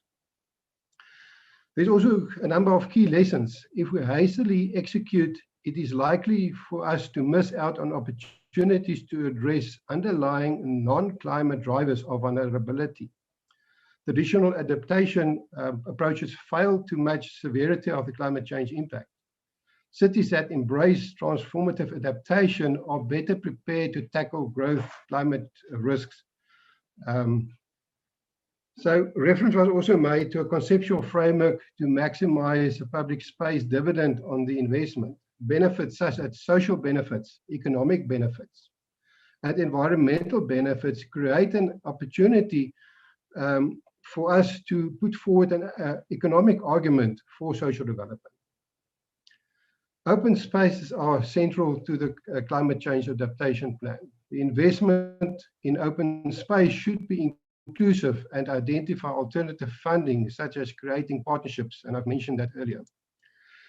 People to be involved and learn from the key importance of maintaining the open spaces and reconnecting the nature of applying projects like planting trees, vegetables, available space arts, using the public buildings. Opportunities for mega natural based projects should be mobilized with much lesser resources, but result in the public getting involved in big solutions and generating economy. There was also reference to the promenade in Durban, where something like this was actually implemented. A call away from climate change as a source of vulnerability, but look at the holistic approach, very important, the big picture. That results in vulnerability, and address how cities are managed by looking at the climatic sectors and result in changing in climate. Currently, adaptation lessons have focused on event-based solutions instead of targeting holistic and neglected internal processes to focus on limiting activities that lead to climate risk. Cities should facilitate a project that bridges the gap between private and public space and create access to poor and rich, and embrace diversity, move from skyline development to support ground level for people to walk in the city. Safety of open spaces is also a key aspect, and we need to build confidence in our residential areas to go back to public spaces. Smart open space solutions, such as Wi-Fi, should improve connectivity, connection and participation of all people in decision-making, even to people that are residing in remote areas. A very important point that was raised. The later we wait for the implementation, the more costly it's going to get. Risk must be identified early and it must be addressed. Chair, thank you very much. Thank you. Thank you, Mr. Lewis. That was a fantastic, brief, nice and short summary of the proceedings in your room. Indeed, I found also that the discussions in this room made central, again, the importance of public spaces for social interaction, that these spaces don't just exist just, you know, as beautiful sceneries, but that they can be used in a post-COVID city. They should be used to cement social interactions. We now are going to move on to Dr. Ingwani, who will be presenting in place of Dr. James Chakwizira, who's not able to be with us today. Dr. Ingwani is going to be giving us a summary of the discussions that took place in room 1 of day 2, where the theme under discussion was rural-urban interdependencies and linkages for inclusive cities. Dr. Ingwani, over to you. Thank you, Prof. I would like to thank the Sachi Chair partners and delegates present, and I'm going to present or give feedback on what transpired in room 2 for day 2 on rural urban interdependencies and linkages for inclusive cities. We had 4 presenters, and it was so exciting to hear from them in the sense that this is some kind of a unique platform that gave us something that we are not actually deliberating much on. The first one was from Dr. Popola. He was talking about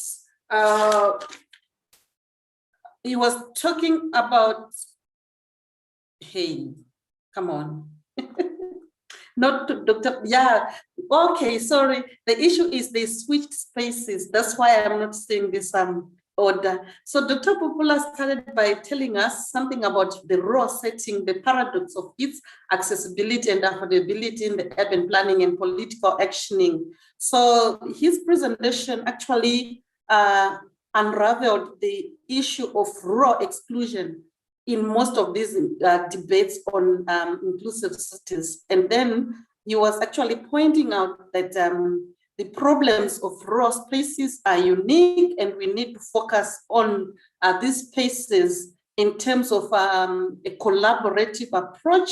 And within those domains, domains, we need to realize that identities are also even critical when we are conceptualizing rural spaces and issues of inclusivity.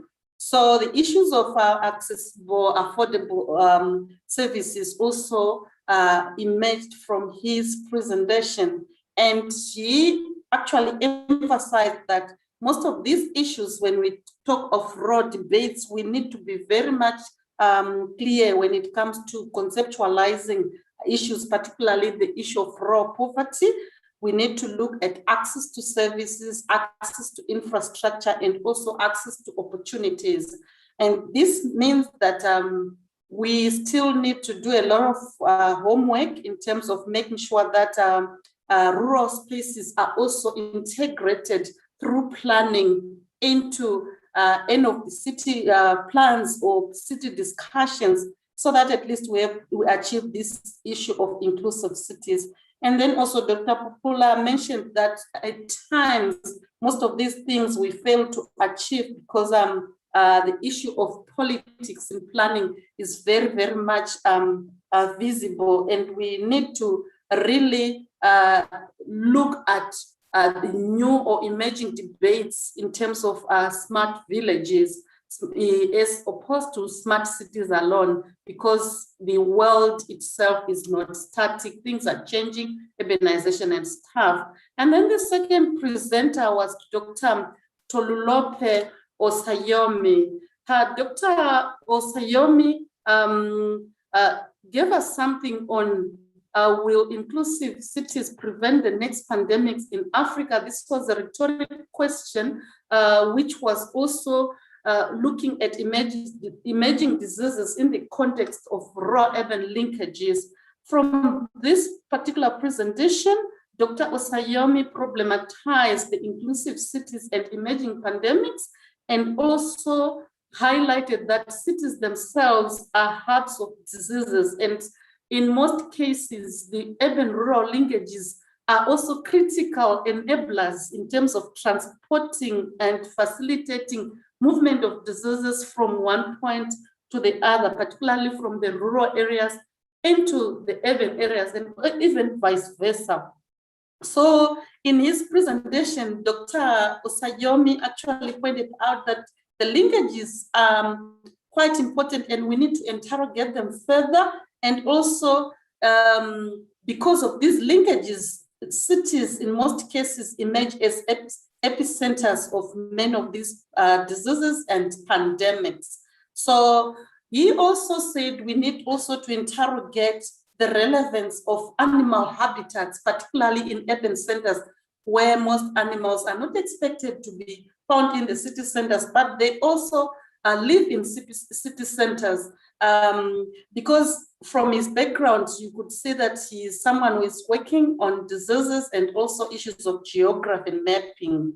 So he said there is need for us to realign the nomenclature of rural-urban linkages to capture more than the economies that we normally deliberate on, but also even access to services, including taking care of animal habitats in the urban core. And then he even went on to look at the role of planning and informality versus issues of emergencies of diseases. And also he said there's need for us to come up with context-specific and localized solutions when we are looking at problems that we experience in urban areas, in rural areas, and even the third space, the peri-urban. Then the third presentation was by Dr. Brenda Rumutsa. She was talking about an early warning system that she developed for malaria in detection in Mupane district of Limpopo province here in South Africa. And she was just showing us how that early warning system can actually emerge as one of those critical elements that can enable local municipalities to detect epidemics before they become disasters. And we even asked her if it was possible for her or if it was possible for researchers to come up with an early warning systems for emerging diseases or pandemics such as COVID-19. And she was quite optimistic that it's quite possible as long as we've got the correct variables, correct data, and also we have that political will. And then the last presentation was by Wendy Torrio. Wendy is a PhD student in the Department of Urban and Regional Planning at the University of Venda, and she was talking about exploring the dynamics of street trading as some form of social justice or injustice in Musina town. And she was saying that in terms of inclusive cities, street trading itself is enabled through the rural-urban linkages, and also street trading itself is capable of generating the so-called spatial justices or spatial injustices. And she said inclusive cities must always foster and try as much as possible to make sure that we have spatially just spaces, particularly in the urban core. Most of the streets traders that she was interrogating or problematizing came from the rural scapes of Limpopo province, and they came to Musina town. So in this regard, the rural-urban linkages emerged as critical enablers, and she actually demonstrated that inclusivity can generate challenges that we need to, that require urgent attention, particularly when we're looking at issues of justices. So in summary, the four presenters were actually deliberating on the importance of rural-urban linkages in terms of fostering the inclusivity, not only in the cities themselves, but trying to make sure that the urban areas also are part of the planning agenda. So all the four actually talked about reconceptualizing,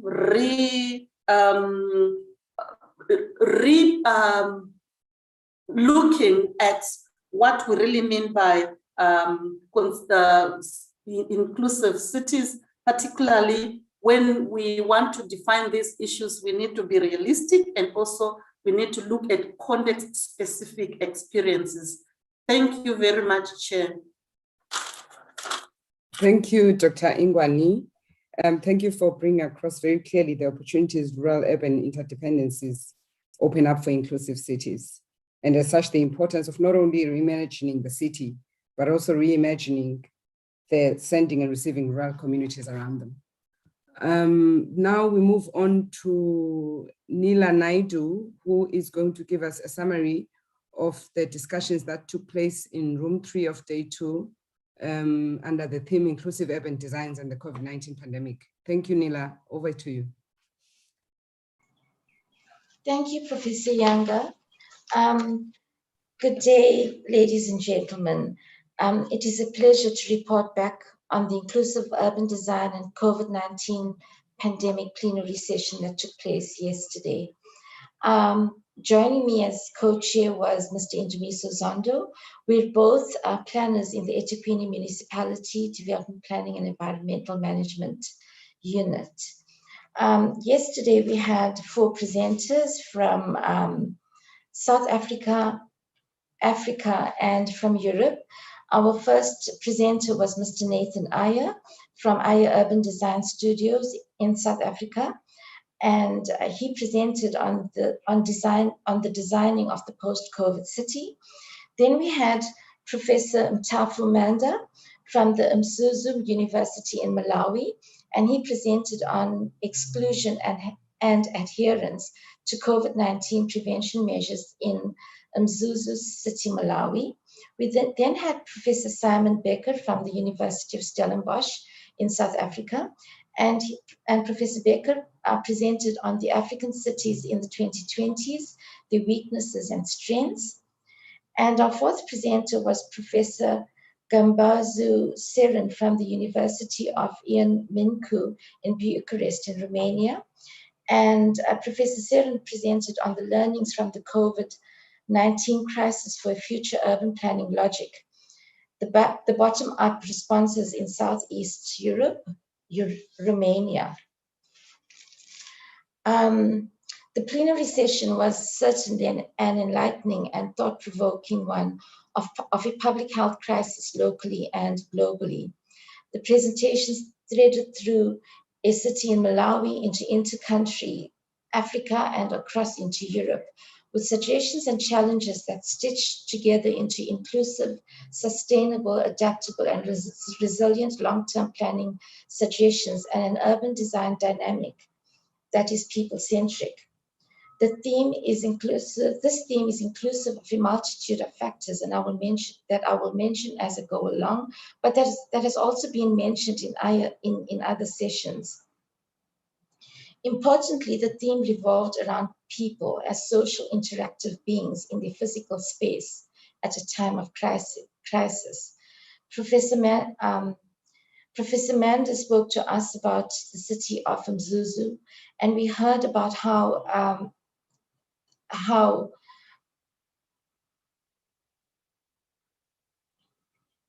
and the learnings that we got from Professor Manda about the city was that these learnings and practices are probably applicable to most African cities. We learned that social economic factors such as higher education, income, and better knowledge, along with a good attitude, leads to greater compliance. We also learned that there was low compliance, although knowledge was high. We learned of the non-governmental organizations and international organizations that came forward to relieve some of the pressures created by the pandemic in schools and in informal settlements. Then from on the African continent, Professor Becker spoke about the plethora of social, economic, and geopolitical factors that influences and challenges development. We heard of migration and rapid urbanization, with Africa set to overtake Europe in the following decades. Migration is both rural to urban migration, and also we have urban areas expanding into rural areas. Migration includes cross-country migration and the creation of new shared identities.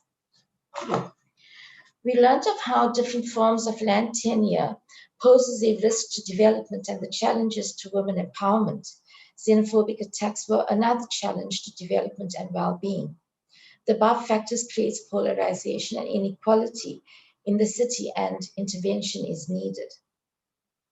There were suggestions for upskilling and creating capital-intensive industries, possibly within special economic zones that will address the poverty levels and improve living conditions.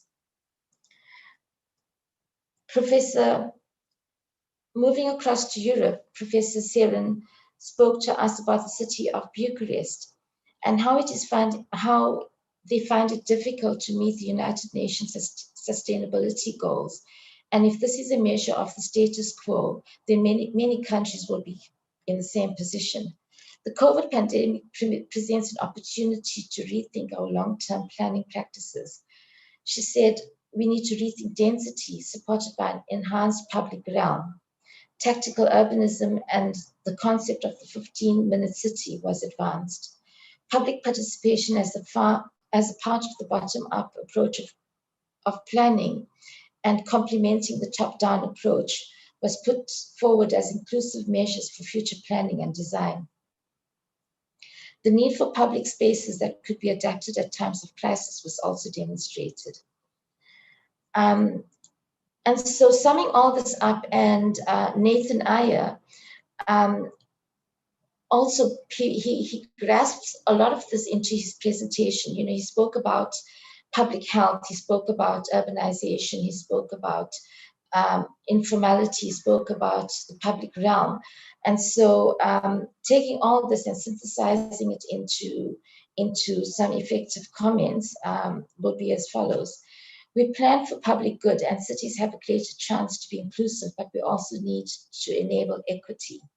It was emphasized that the informal parts of the city suffers the most at a time of crisis, that such areas need infrastructure provision and public spaces, that is quality public spaces. A concept of the post-COVID-19 city, the 10-minute city, was shown, indicating a core transport spine surrounded by high-density mixed-use development, a network of green corridors and promenades for collective use, set within a green frame of productive space. This public health crisis has triggered emergency responses, but going forward, this crisis presents the opportunity to enhance our strengths, address climate change impacts, migration, urbanization, technological advances, and the state of informal settlements, amongst other concerns. We see common threads surfacing throughout that stitches together into an urban fabric that is more livable and functional at a time of crisis. Some of the key takeaways from the session are the need to embrace migrants. After all, it is a global community, a global living space, that there are land, legal, and geopolitical issues to overcome, that the need to rethink planning is an opportunity to address other matters such as sustainability, climate change, adaptation, and create resilience. There is a need to uplift people economically and socially. There was a call for upgrading or provision of infrastructure and services for informal settlements, and this includes housing. The use of technology and the promotion of the smart city concept for creative working spaces, be it the home office or outdoors. Integrating and greening buildings came out as a strong message to enhance biophilia, that is the greening of the city, go green. There's a need to shift from motor vehicle use to non-motorized transport. This also addresses climate change. We need to integrate transport systems. We need to take back our streets. Streets include people. The 10 to 15-minute city was touted as the way forward for dense urban areas. The need for a strong public realm to support higher densities was promoted. A radical change is needed for the public realm to invest in public infrastructure that is also social space. There was a need for policy and impact studies to also consider social impact and economic impact, not just environmental impact, to design public spaces so that they can be adapted for other functions at a time of crisis. And lastly, promote equity as a city is for all people. So these are the positives out of the COVID-19 pandemic and urban design session that came forward. And I must say, it's been a pleasure to be part of this process. It's been a great learning, and it's quite interesting how we will take this forward and see how planning shifts to be more accommodating and more inclusive. I thank you. Back to you, Chair. Thank you, Nila. Thank you for a very concise summary. Indeed, I also spent some time in that session. You brought across very clearly the importance of being deliberate about extracting lessons from this pandemic so that we become better planners and better designers for the inclusive city that we want to have. Thank you. Now we move on to the next session. Thank you to all of the panelists. Thank you to all of you for excellent summaries. We are now going to move to our rapporteurs, and we have two of them. We have Dr. Claudia Lochia, as well as Dr. Prof. Nathan Andrews. They are both going to just give us summaries of what and reflections of the discussions that took place during the plenaries that took place on day 1 and day 2. So now we're going to have Lochia, Dr. Claudia Lochia. Please, Dr. Lochia, come forward and give us your report on the plenary session from day one. Then we'll move on to Professor Andrew. Thank you very much, Professor Yanga, and greetings everyone. It's such a pleasure to be here with you, colleagues, and to report back on the first plenary session that we had on Monday. The session was chaired by Professor Adebayo, who is emeritus professor at the School of Built Environment and Development Studies. He nicely opened the plenary session, greeting everyone and welcoming to this symposium. He just highlighted the fact that in order to achieve inclusive cities, it is really needed a collaborative efforts and a multidisciplinary kind of approach. In fact, there is no discipline alone that can address and respond to the challenges that our cities are facing today. We need indeed a new paradigm and shift and a new framework.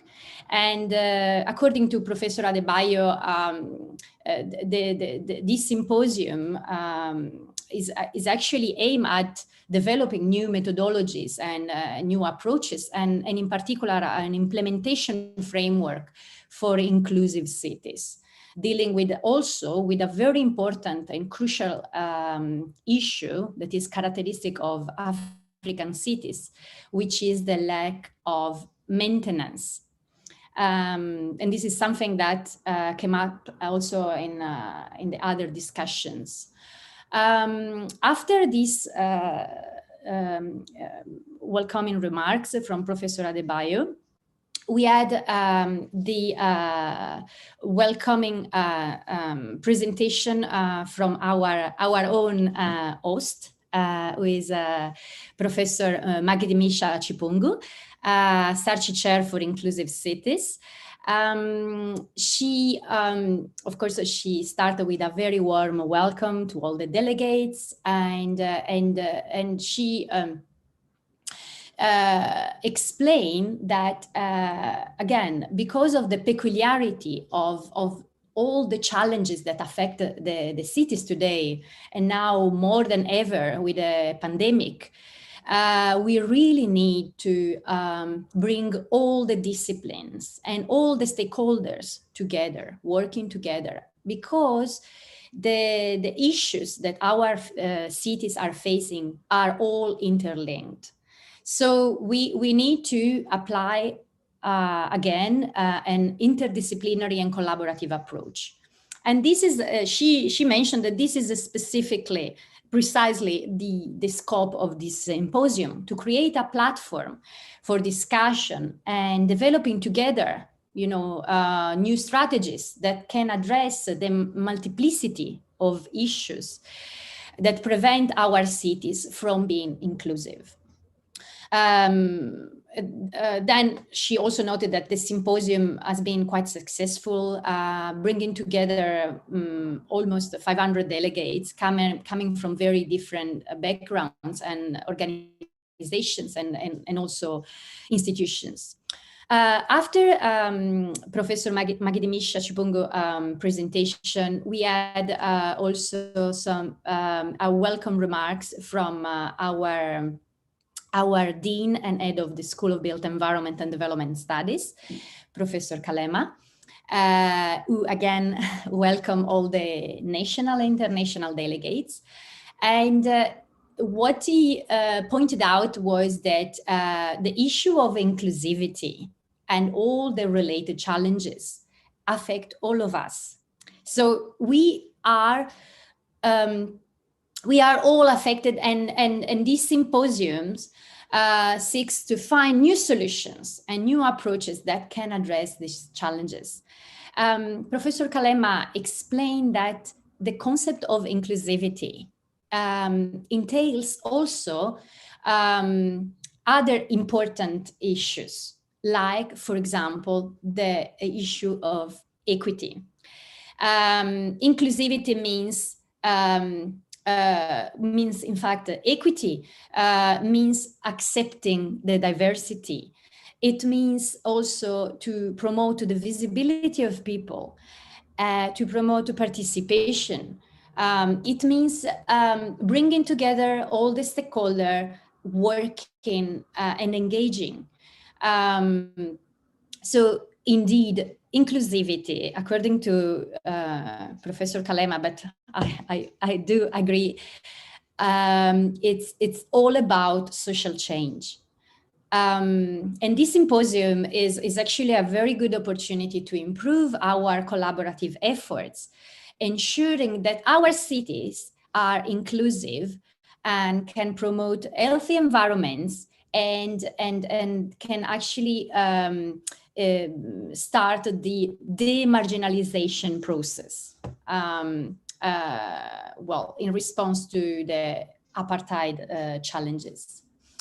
After the welcoming remarks from Professor Kalema, we had a very interesting presentation from Dr. Subatri Munsami, who is a former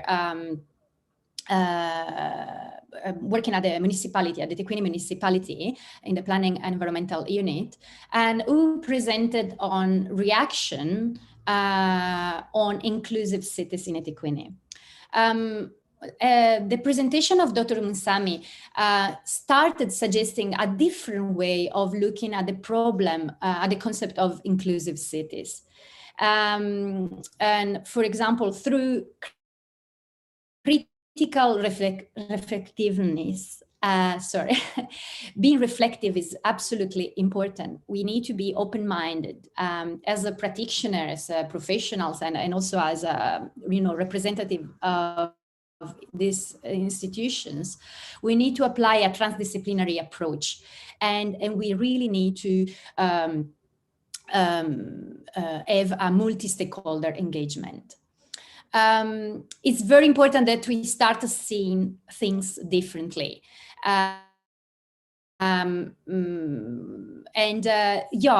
sometimes, Dr. Munsami said that we think we are democratic. We indeed we are democratic, but sometimes we have to admit we do mistakes. We don't do everything perfectly fine. So it's actually sometimes difficult to see things differently and to rethink our methods, our approaches. She then referred to some key theories and frameworks that are very relevant to the concept of inclusive cities, like Lefebvre's concept of space as a social construction, and the concept, of course, of the right to the city of Lefebvre. And then the concept of Harvey, who argued that urbanism, space, and social justice should be considered as interlinked, and they cannot be really separated. So she suggested that as institutions, we are limited. But on the other side, in South Africa, we are proud to have a very progressive constitution and to apply also a developmental local government approach. So in this case, I mean, as a Tequini, as local government, we have many opportunities to make a change in people's life, in everyday life. For example, through service provision, waste management, better housing, affordable housing, walkable streets, and so on. And indeed, in Durban, in Tequini municipality, we have a wealth of planning tools that already include inclusivity, as part of the key concepts. For example, the most recent IDP. However, sometimes, I mean, the municipality is also regarded as conservative and partnership adverse, she said. And indeed, we have very limited financial resources for inclusivity. And now with the pandemic ongoing, we have also to focus more on public health and so on other issues. So what essentially Dr. Munsami calls for is new ways of going forward, applying a multidisciplinary approach for inclusive cities, finding a way to support homelessness and do how to make a difference as urban practitioners, planners, and engineers, and all the built environment professions. How to reach equity, diversity, and democracy. Dr. Lokia, you'll have to wrap up now. You have maybe 20 seconds left. Sure. Oh, okay. Sorry. So after the presentation of Dr. Munsami, we had some remarks from Mr. Sitola Mbanga, the CEO from South African Cities Network, who again emphasized that the importance of the concept of inclusivity and the need for new tools to use and adopt. Then we had the keynote presentation from Professor Lawrence, who actually brought quite a different perspective, rethinking of social housing, understanding what brings about and how the social housing concept can actually represent a paradigm also for inclusive cities. So it basically he suggested that we should start reconsidering the social housing models and rework these models to find new types of social solutions. Again, new social infrastructures that can support our inclusive cities. So among other things, he mentioned also that we need new types of urban structures and like more walkable cities and more livable cities, the so-called 15-minute cities. And again, he pointed out that it's absolutely important to apply a comprehensive approach to social infrastructure, including, for example, local shopping and community facilities. We really have to reconsider our communities because during the pandemics, we had a lot of challenges related to this, and we have to rely on our communities to start like a better living, a better life. And then we had a very interesting question and answer session where both Professor Adebayo and also Professor Lawrence replied to some questions, and it was very interesting, notes around the concept of inclusivity and the importance of the social infrastructure. And finally, we had the final remarks from Mr. Zulu, representative from SACPLAN, who again emphasized the importance of applying a collaborative and multidisciplinary approach. And he also pointed out the importance of good land management. Thank you very much, and sorry if I took longer than I was supposed to. Thank you. Thank you, Dr. Lokia. You are forgiven.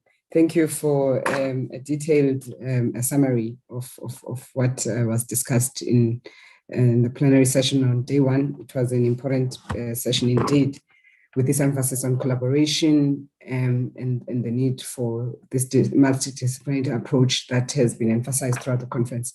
Thank you. May we now have Professor Andrew please come forward and give us a report on the proceedings of the plenary session on day two.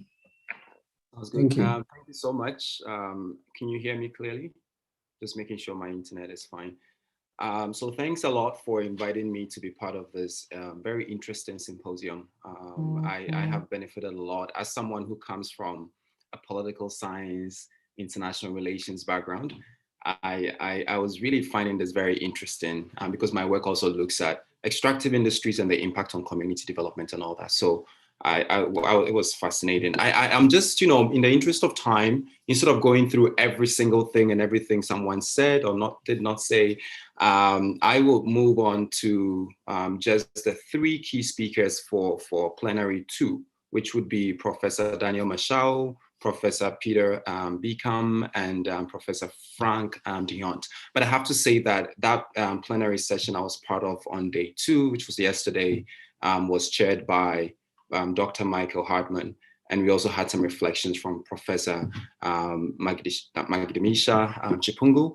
But I will skip those reflections from them, and I'll move on to some of the reflections that we got from the 3 speakers for that day. So for Professor Daniel Mashao, he was reflecting on inclusive cities generally. And one of the things he mentioned was the fact that our cities have gone through different changes over time, right? So we are currently in what we call, or what he called, the 4th industrial revolution, which of course has been preceded by different revolutions in the past, industrial revolution itself, but also the green revolution and all of that. But I think the point he was trying to make is the fact that human beings and cities have evolved over time as part of these different revolutions in history. And so he sees the current revolution we're in. The biggest revolution probably was a revolution that led to the development of water, sewage, and transportation systems, because in a way, this has allowed human beings to move around and enjoy different amenities that did not exist before. Of course, you think of the hunters and gatherers, now we're no longer in that stage, right? So human beings, for instance, used to live up to 30 years in prehistoric times, but now we live up to 80 years or longer. But as we do so, several challenges come up. For instance, he was referring to Alzheimer's as an example of, challenges that come with old age. Living up to 80 results in these different challenges. So I think the key point he was trying to make was we need to keep solving problems, because for every generation we're in, for every revolution that comes, for every improvement or sort of modernization, that trends that we see ourselves in, there is an outcome, there is a challenge, there is a problem that comes with that. And so we need to be open to solving those problems. We need to be proactively solving those problems in a way to make the world a better place. Because while we are all looking for progress, we're looking for something that is inclusive. We also need to think about how we can solve the problem. But he was very positive in thinking that the current 4th industrial revolution that we're in actually provides us with all the tools we need to be able to do things better, to be able to solve the problems that we are faced with. People are smart, there's technology, there's 3D, there's all these kinds of innovations that will be useful in helping us solve the problems that we encounter in this. So he was very, I like that perspective. It's also very pragmatic, but also very positive, that look, we can face all the problems, but nothing is beyond human imagination, right? We can always come together and solve these problems to make our cities truly inclusive. Professor Peter Beacom also touched on, inclusive cities and its relation with the rural-urban divide. And his point was very crucial in the sense that he was referring to how much of what has been discussed, as of yesterday when he was speaking, was about the urban area. And so the rural issue is somewhat not highlighted as much. Of course, this symposium is on inclusive cities and not inclusive rural areas. So in itself, what he was saying was that when you think of the rural areas, the major challenge is water, electricity, sanitation, road systems, and etc. And the challenge here is that people cannot afford these services in the rural areas, and so they rely on government, which in a way is a problem, because the government also has limited availability of these services going to these rural areas, right? And that's a major contributor to the divide between the urban and the rural, and which has implications for migration and people moving in droves to these areas that are bustling, and people always want to experience those things. So he believes that access to services, quality of services, and budget really define this rural-urban divide. But implementation has to be taken seriously to ensure that budgets are put in place, not just for cities, but also for rural areas. And not just that, but also budgets that would target specific populations that need them. And not just target them, but also budgets that would actually reach the pockets and the hands of those that actually need those to be able to improve their lives. And I found this very fascinating as well, because my research focuses on mining oil and gas project and its impact on the communities that are in the neighborhood of these activities, which tend to be rural, right? So I particularly liked Prof. Beckham's reflections. In a way, we cannot think of inclusive cities when there is a huge divide between the urban and rural dwellers, because when you build, as we say, the rural folks will migrate and they will come, and the infrastructure would become overwhelmed and inaccessible to the very same people for whom they were built or they were designed, right? So in a way, I think uplifting the whole people should be one of the bigger goals here, which in a way aligns with aspect of Prof. Getchi's comments earlier today. So I just wanted to highlight that briefly. I'll move on now to the keynote for day 2, which was yesterday by Mr. Frank DeHunt. And he spoke about urban mega projects and sort of asking the question whether they can be participatory and inclusive.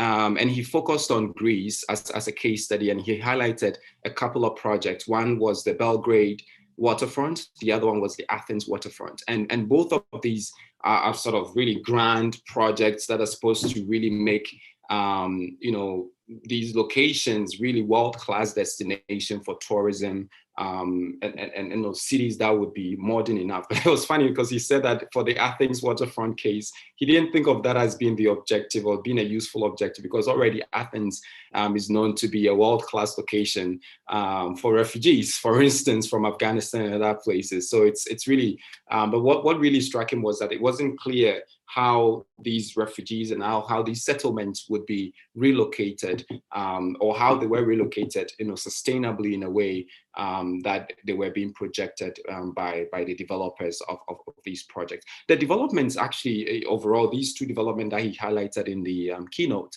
were expected to generate jobs and attract visitors to these locations, which in a way would bring income, but common to these projects were issues around, social inclusiveness, mobility, environment, lack of emphasis on the circular economy as a whole, but also the top-down focus of this project with a corporate orientation. In a way, sort of took away from what we consider the commons, right? So what sort of commonly belonging to everyone was taken away from people.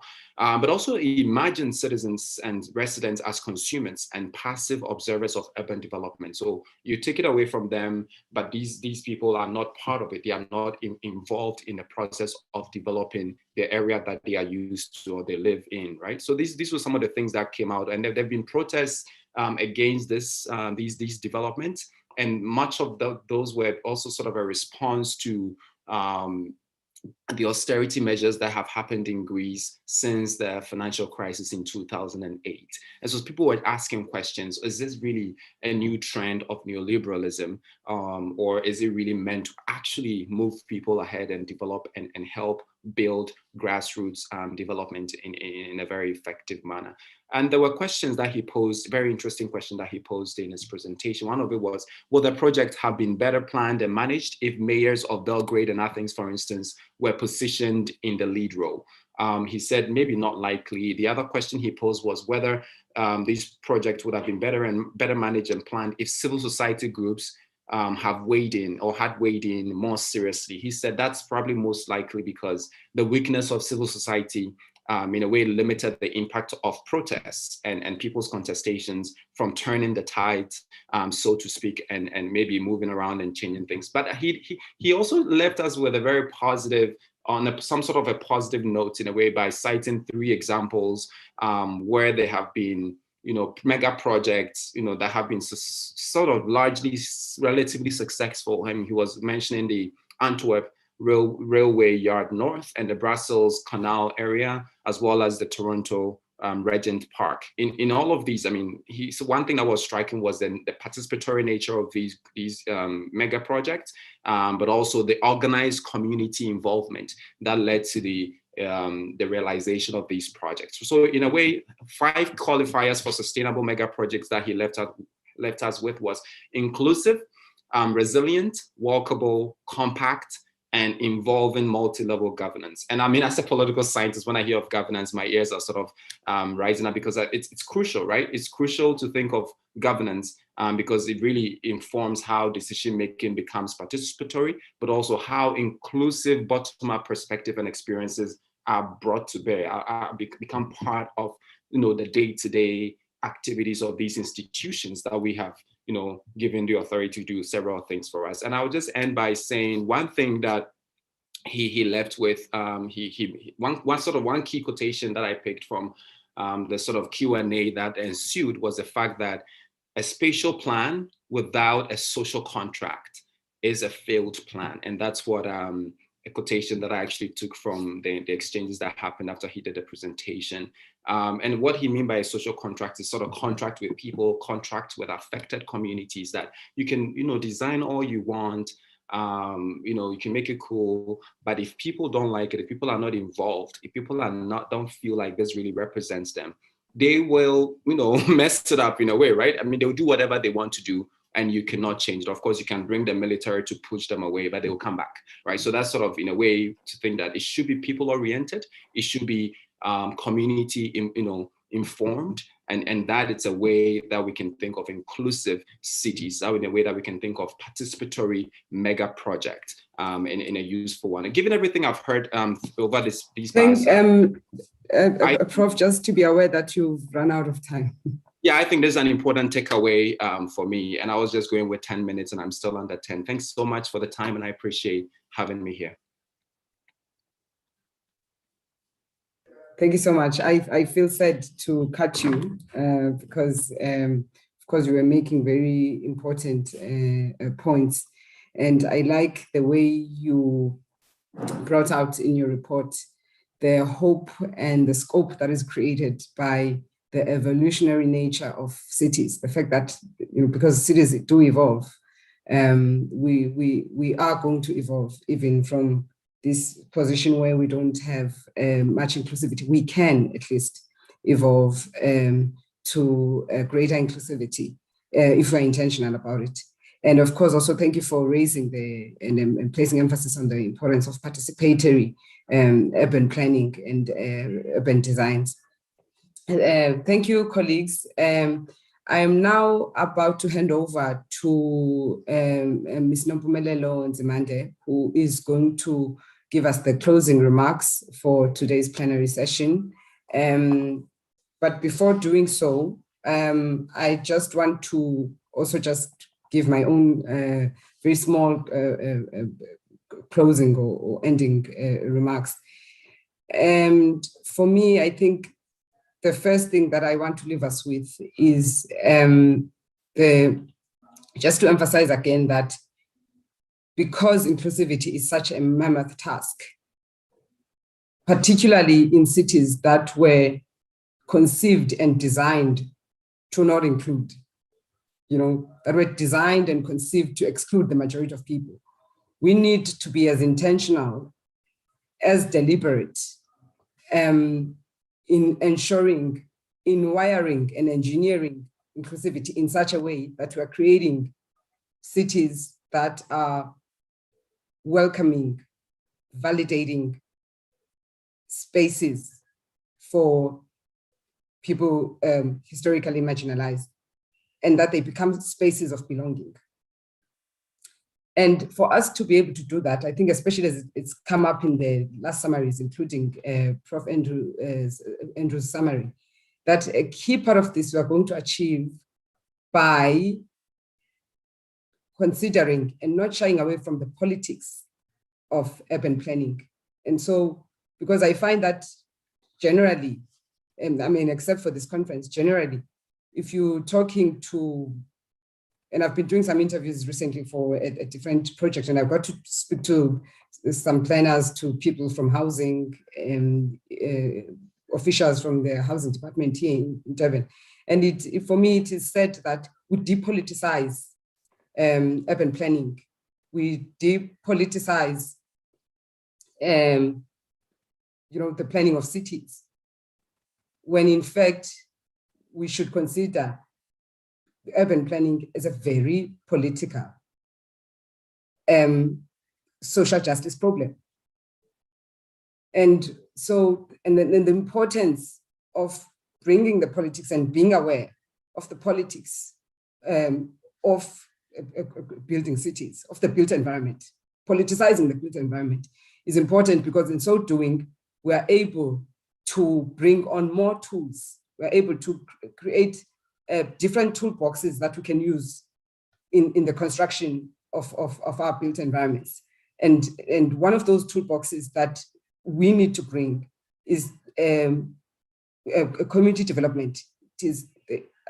It's been clear to me again and again, as I've been participating in conference, the importance of drawing from community development theory, not just practice, because I think a lot of practitioners in the built environment field, you know, particularly I think when you start to practice, will be told about the importance of using participatory mechanisms here and there. And I'm not sure, I think it was Prof. Ali who was talking about how these, you know, participatory processes end up being very utilitarian, really means to an end kind of processes that are done to, so a box can be ticked when in fact they were nothing more than just reporting what whoever is in charge intended to do. So we need to, and that's why we need to go beyond just approaches. There must be in our education and our training of urban planners, town planners, housing officials, architects, there must be a familiarization with community development theories, because it is in those theories that we will be able to make sure that no urban planner, no town planner goes through their education without encountering a social justice way of constructing the built environment. It is in that training that we'll be able to ensure bottom-up, people-centered, comprehensive community participation in the ways in which we plan inclusive built environment projects. Otherwise, it's going to be an unfenced territory where any planner, you know, can come, any developer can come and continue perpetuating this city that does not represent us. This city that does not represent the values that we want to reflect and the kind of world that we're creating. On that note, thank you, colleagues. I will give over to Sis Nombu, who's going to give us our closing. Thank you. Thank you, Professor Zembe. Good day, colleagues, for those who are within my time zone. Wow, we've listened to a number of presentations and a number of reflections. It has been quite a successful symposium. I won't actually repeat what everyone has said, but the actual interdisciplinary nature of this has been quite amazing. Mine is a very easy job right now to actually bring the entire very, very big and a very, very important and insightful symposium to a close. Firstly, we'd like to thank the SACHI chair, SACHI for Inclusive City, for organizing this and for bringing a number of us from different spaces in the world to come and discuss this very critical issue of inclusivity in cities. And with that, I'd like to thank also the entire team that participated in this, that brought this together, particularly when you look at the members within the SACHI. Thank you to Dr. Popola, particularly because we've been relying on you to kind of communicate and make this possible for us. Thank you, Prof. Hope, for making this, creating this environment. And a number of further engagements are going to take place based on this. And so we quite thank you and your SACHI for this opportunity. the UKZN team, the University of KwaZulu-Natal, as a partner who has made it possible, both from the School of Built Environment and Development Studies, but also from the university as a whole, the communications team, that made it actually possible for us to meet in this particular platform of Teams, of Zoom, and engage. So thank you for that. The National Research Foundation, and other partners that came on board, eThekwini Municipality, which we as a university are sitting in at the moment, ISOCAP, Cities Network, SACPLAN, and the two universities that also partnered in this symposium, which is the University of Venda and the University of Johannesburg. So thank you. We're quite grateful of the effort brought in different ways of partnering and making this possible. A symposium as successful as it has been heavily lie on the participation of different people, including presenters. We actually had a number of insightful presentations, and so we want to thank those who submitted their papers, submitted their presentation, and gave presentations in sessions. We also had individuals who were chairing the sessions and then gave us feedback on those.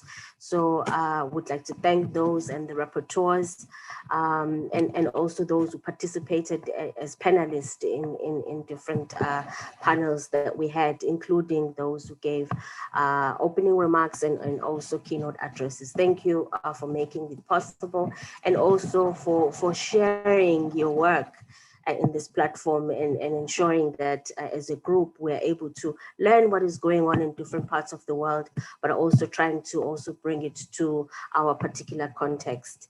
We listened to quite a number of presentations. We had about 45 presenters who gave their research work, shared their work with us. We had actually 3 rooms, separate rooms per day, which had 3 themes, and a total of about a little less than 200 participants who joined per day to listen, engage. And so it's been quite an amazing space. And as everybody is echoing what everybody's saying this morning, we really thank you as well for participating and making this a very interactive and a fascinating learning space. And we hope, obviously, that with this, networks have been created. We saw engagement within the groups, within the sessions as well, networks that would take this work forward and make sure that we work as a group in different disciplines. I mean, I am, as everyone has been saying since the beginning of this on Monday, from different disciplines, different departments. I am a demographer. And if you fast forward probably 15, 20 years from now, we as a collective would not be sitting here. So by the fact that we're sitting here and making all these combined kind of learning and sharing of experiences and work, I think we've made quite a big step forward. Lastly, I wanted to make a few housekeeping notices. The first one is please do submit your registration forms for those who have not, and that's going to be critical for the CPD points. And so Kukula has been posting in the chat on how we could do that. Also, please submit your evaluation form for the symposium, which will be quite good to learn how things went and also improve for our future symposium that the SACHI is planning. The website is active for SACHI website. Please go in and check that. Actually, all presentations are going to be uploaded there, so you can still have access to engagements that took place. Also, please check the website periodically for a lot of SACHI activities, which will be posted there as well. In addition to the website, the YouTube channel, as you know, we've been live, is going to be accessible permanently. So, to have access to all of the presentations and so forth for future references. And we wanted to also indicate that those that have submitted papers for consideration in at a conference proceeding into the Journal of Inclusive Cities, which is hosted by UKZN, University of KwaZulu-Natal. We'll get responses from that in due course. We'll be communicating on that. We'll also, those who have not submitted, the date of submission will be discussed, will be circulated as well, because an extension has been granted for that. And so the closing date will be circulated so that if you are considering to submit, you could still do so. And we encourage as many presenters in sessions as possible to submit this exceptional work that you presented in the sessions. But lastly, I wanted to mention also that part of the many activities of the SACHI, there will be future symposia that the SACHI is planning. The SACHI indicated that we're likely to have another one in a year or so. So we'll keep the communication, and you can also check the website for that information as well. Needless to say, thank you so much, and we really appreciate all of the engagements and all of the work that you chose this particular platform to share the work that you're doing with us. So thank you. I take it back to you, Chair.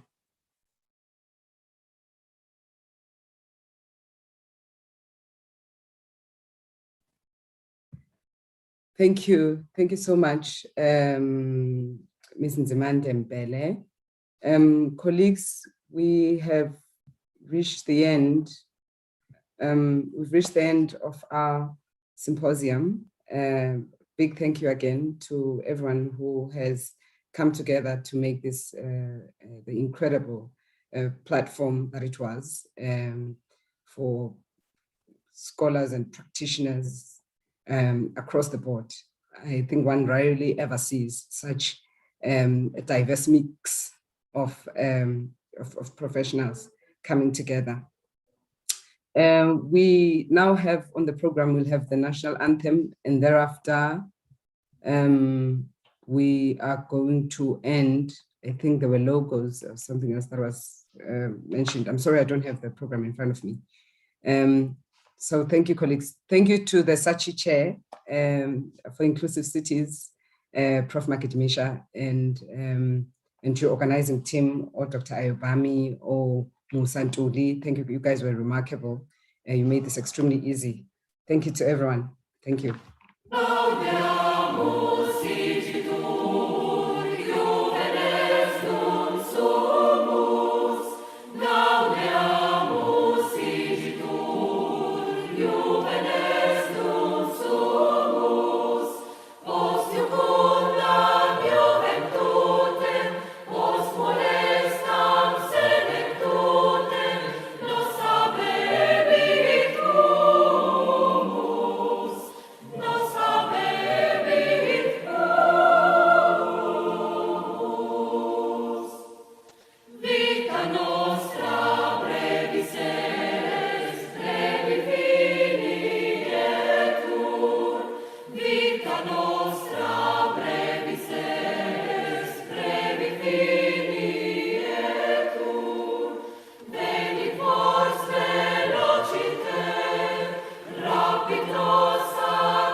Africa.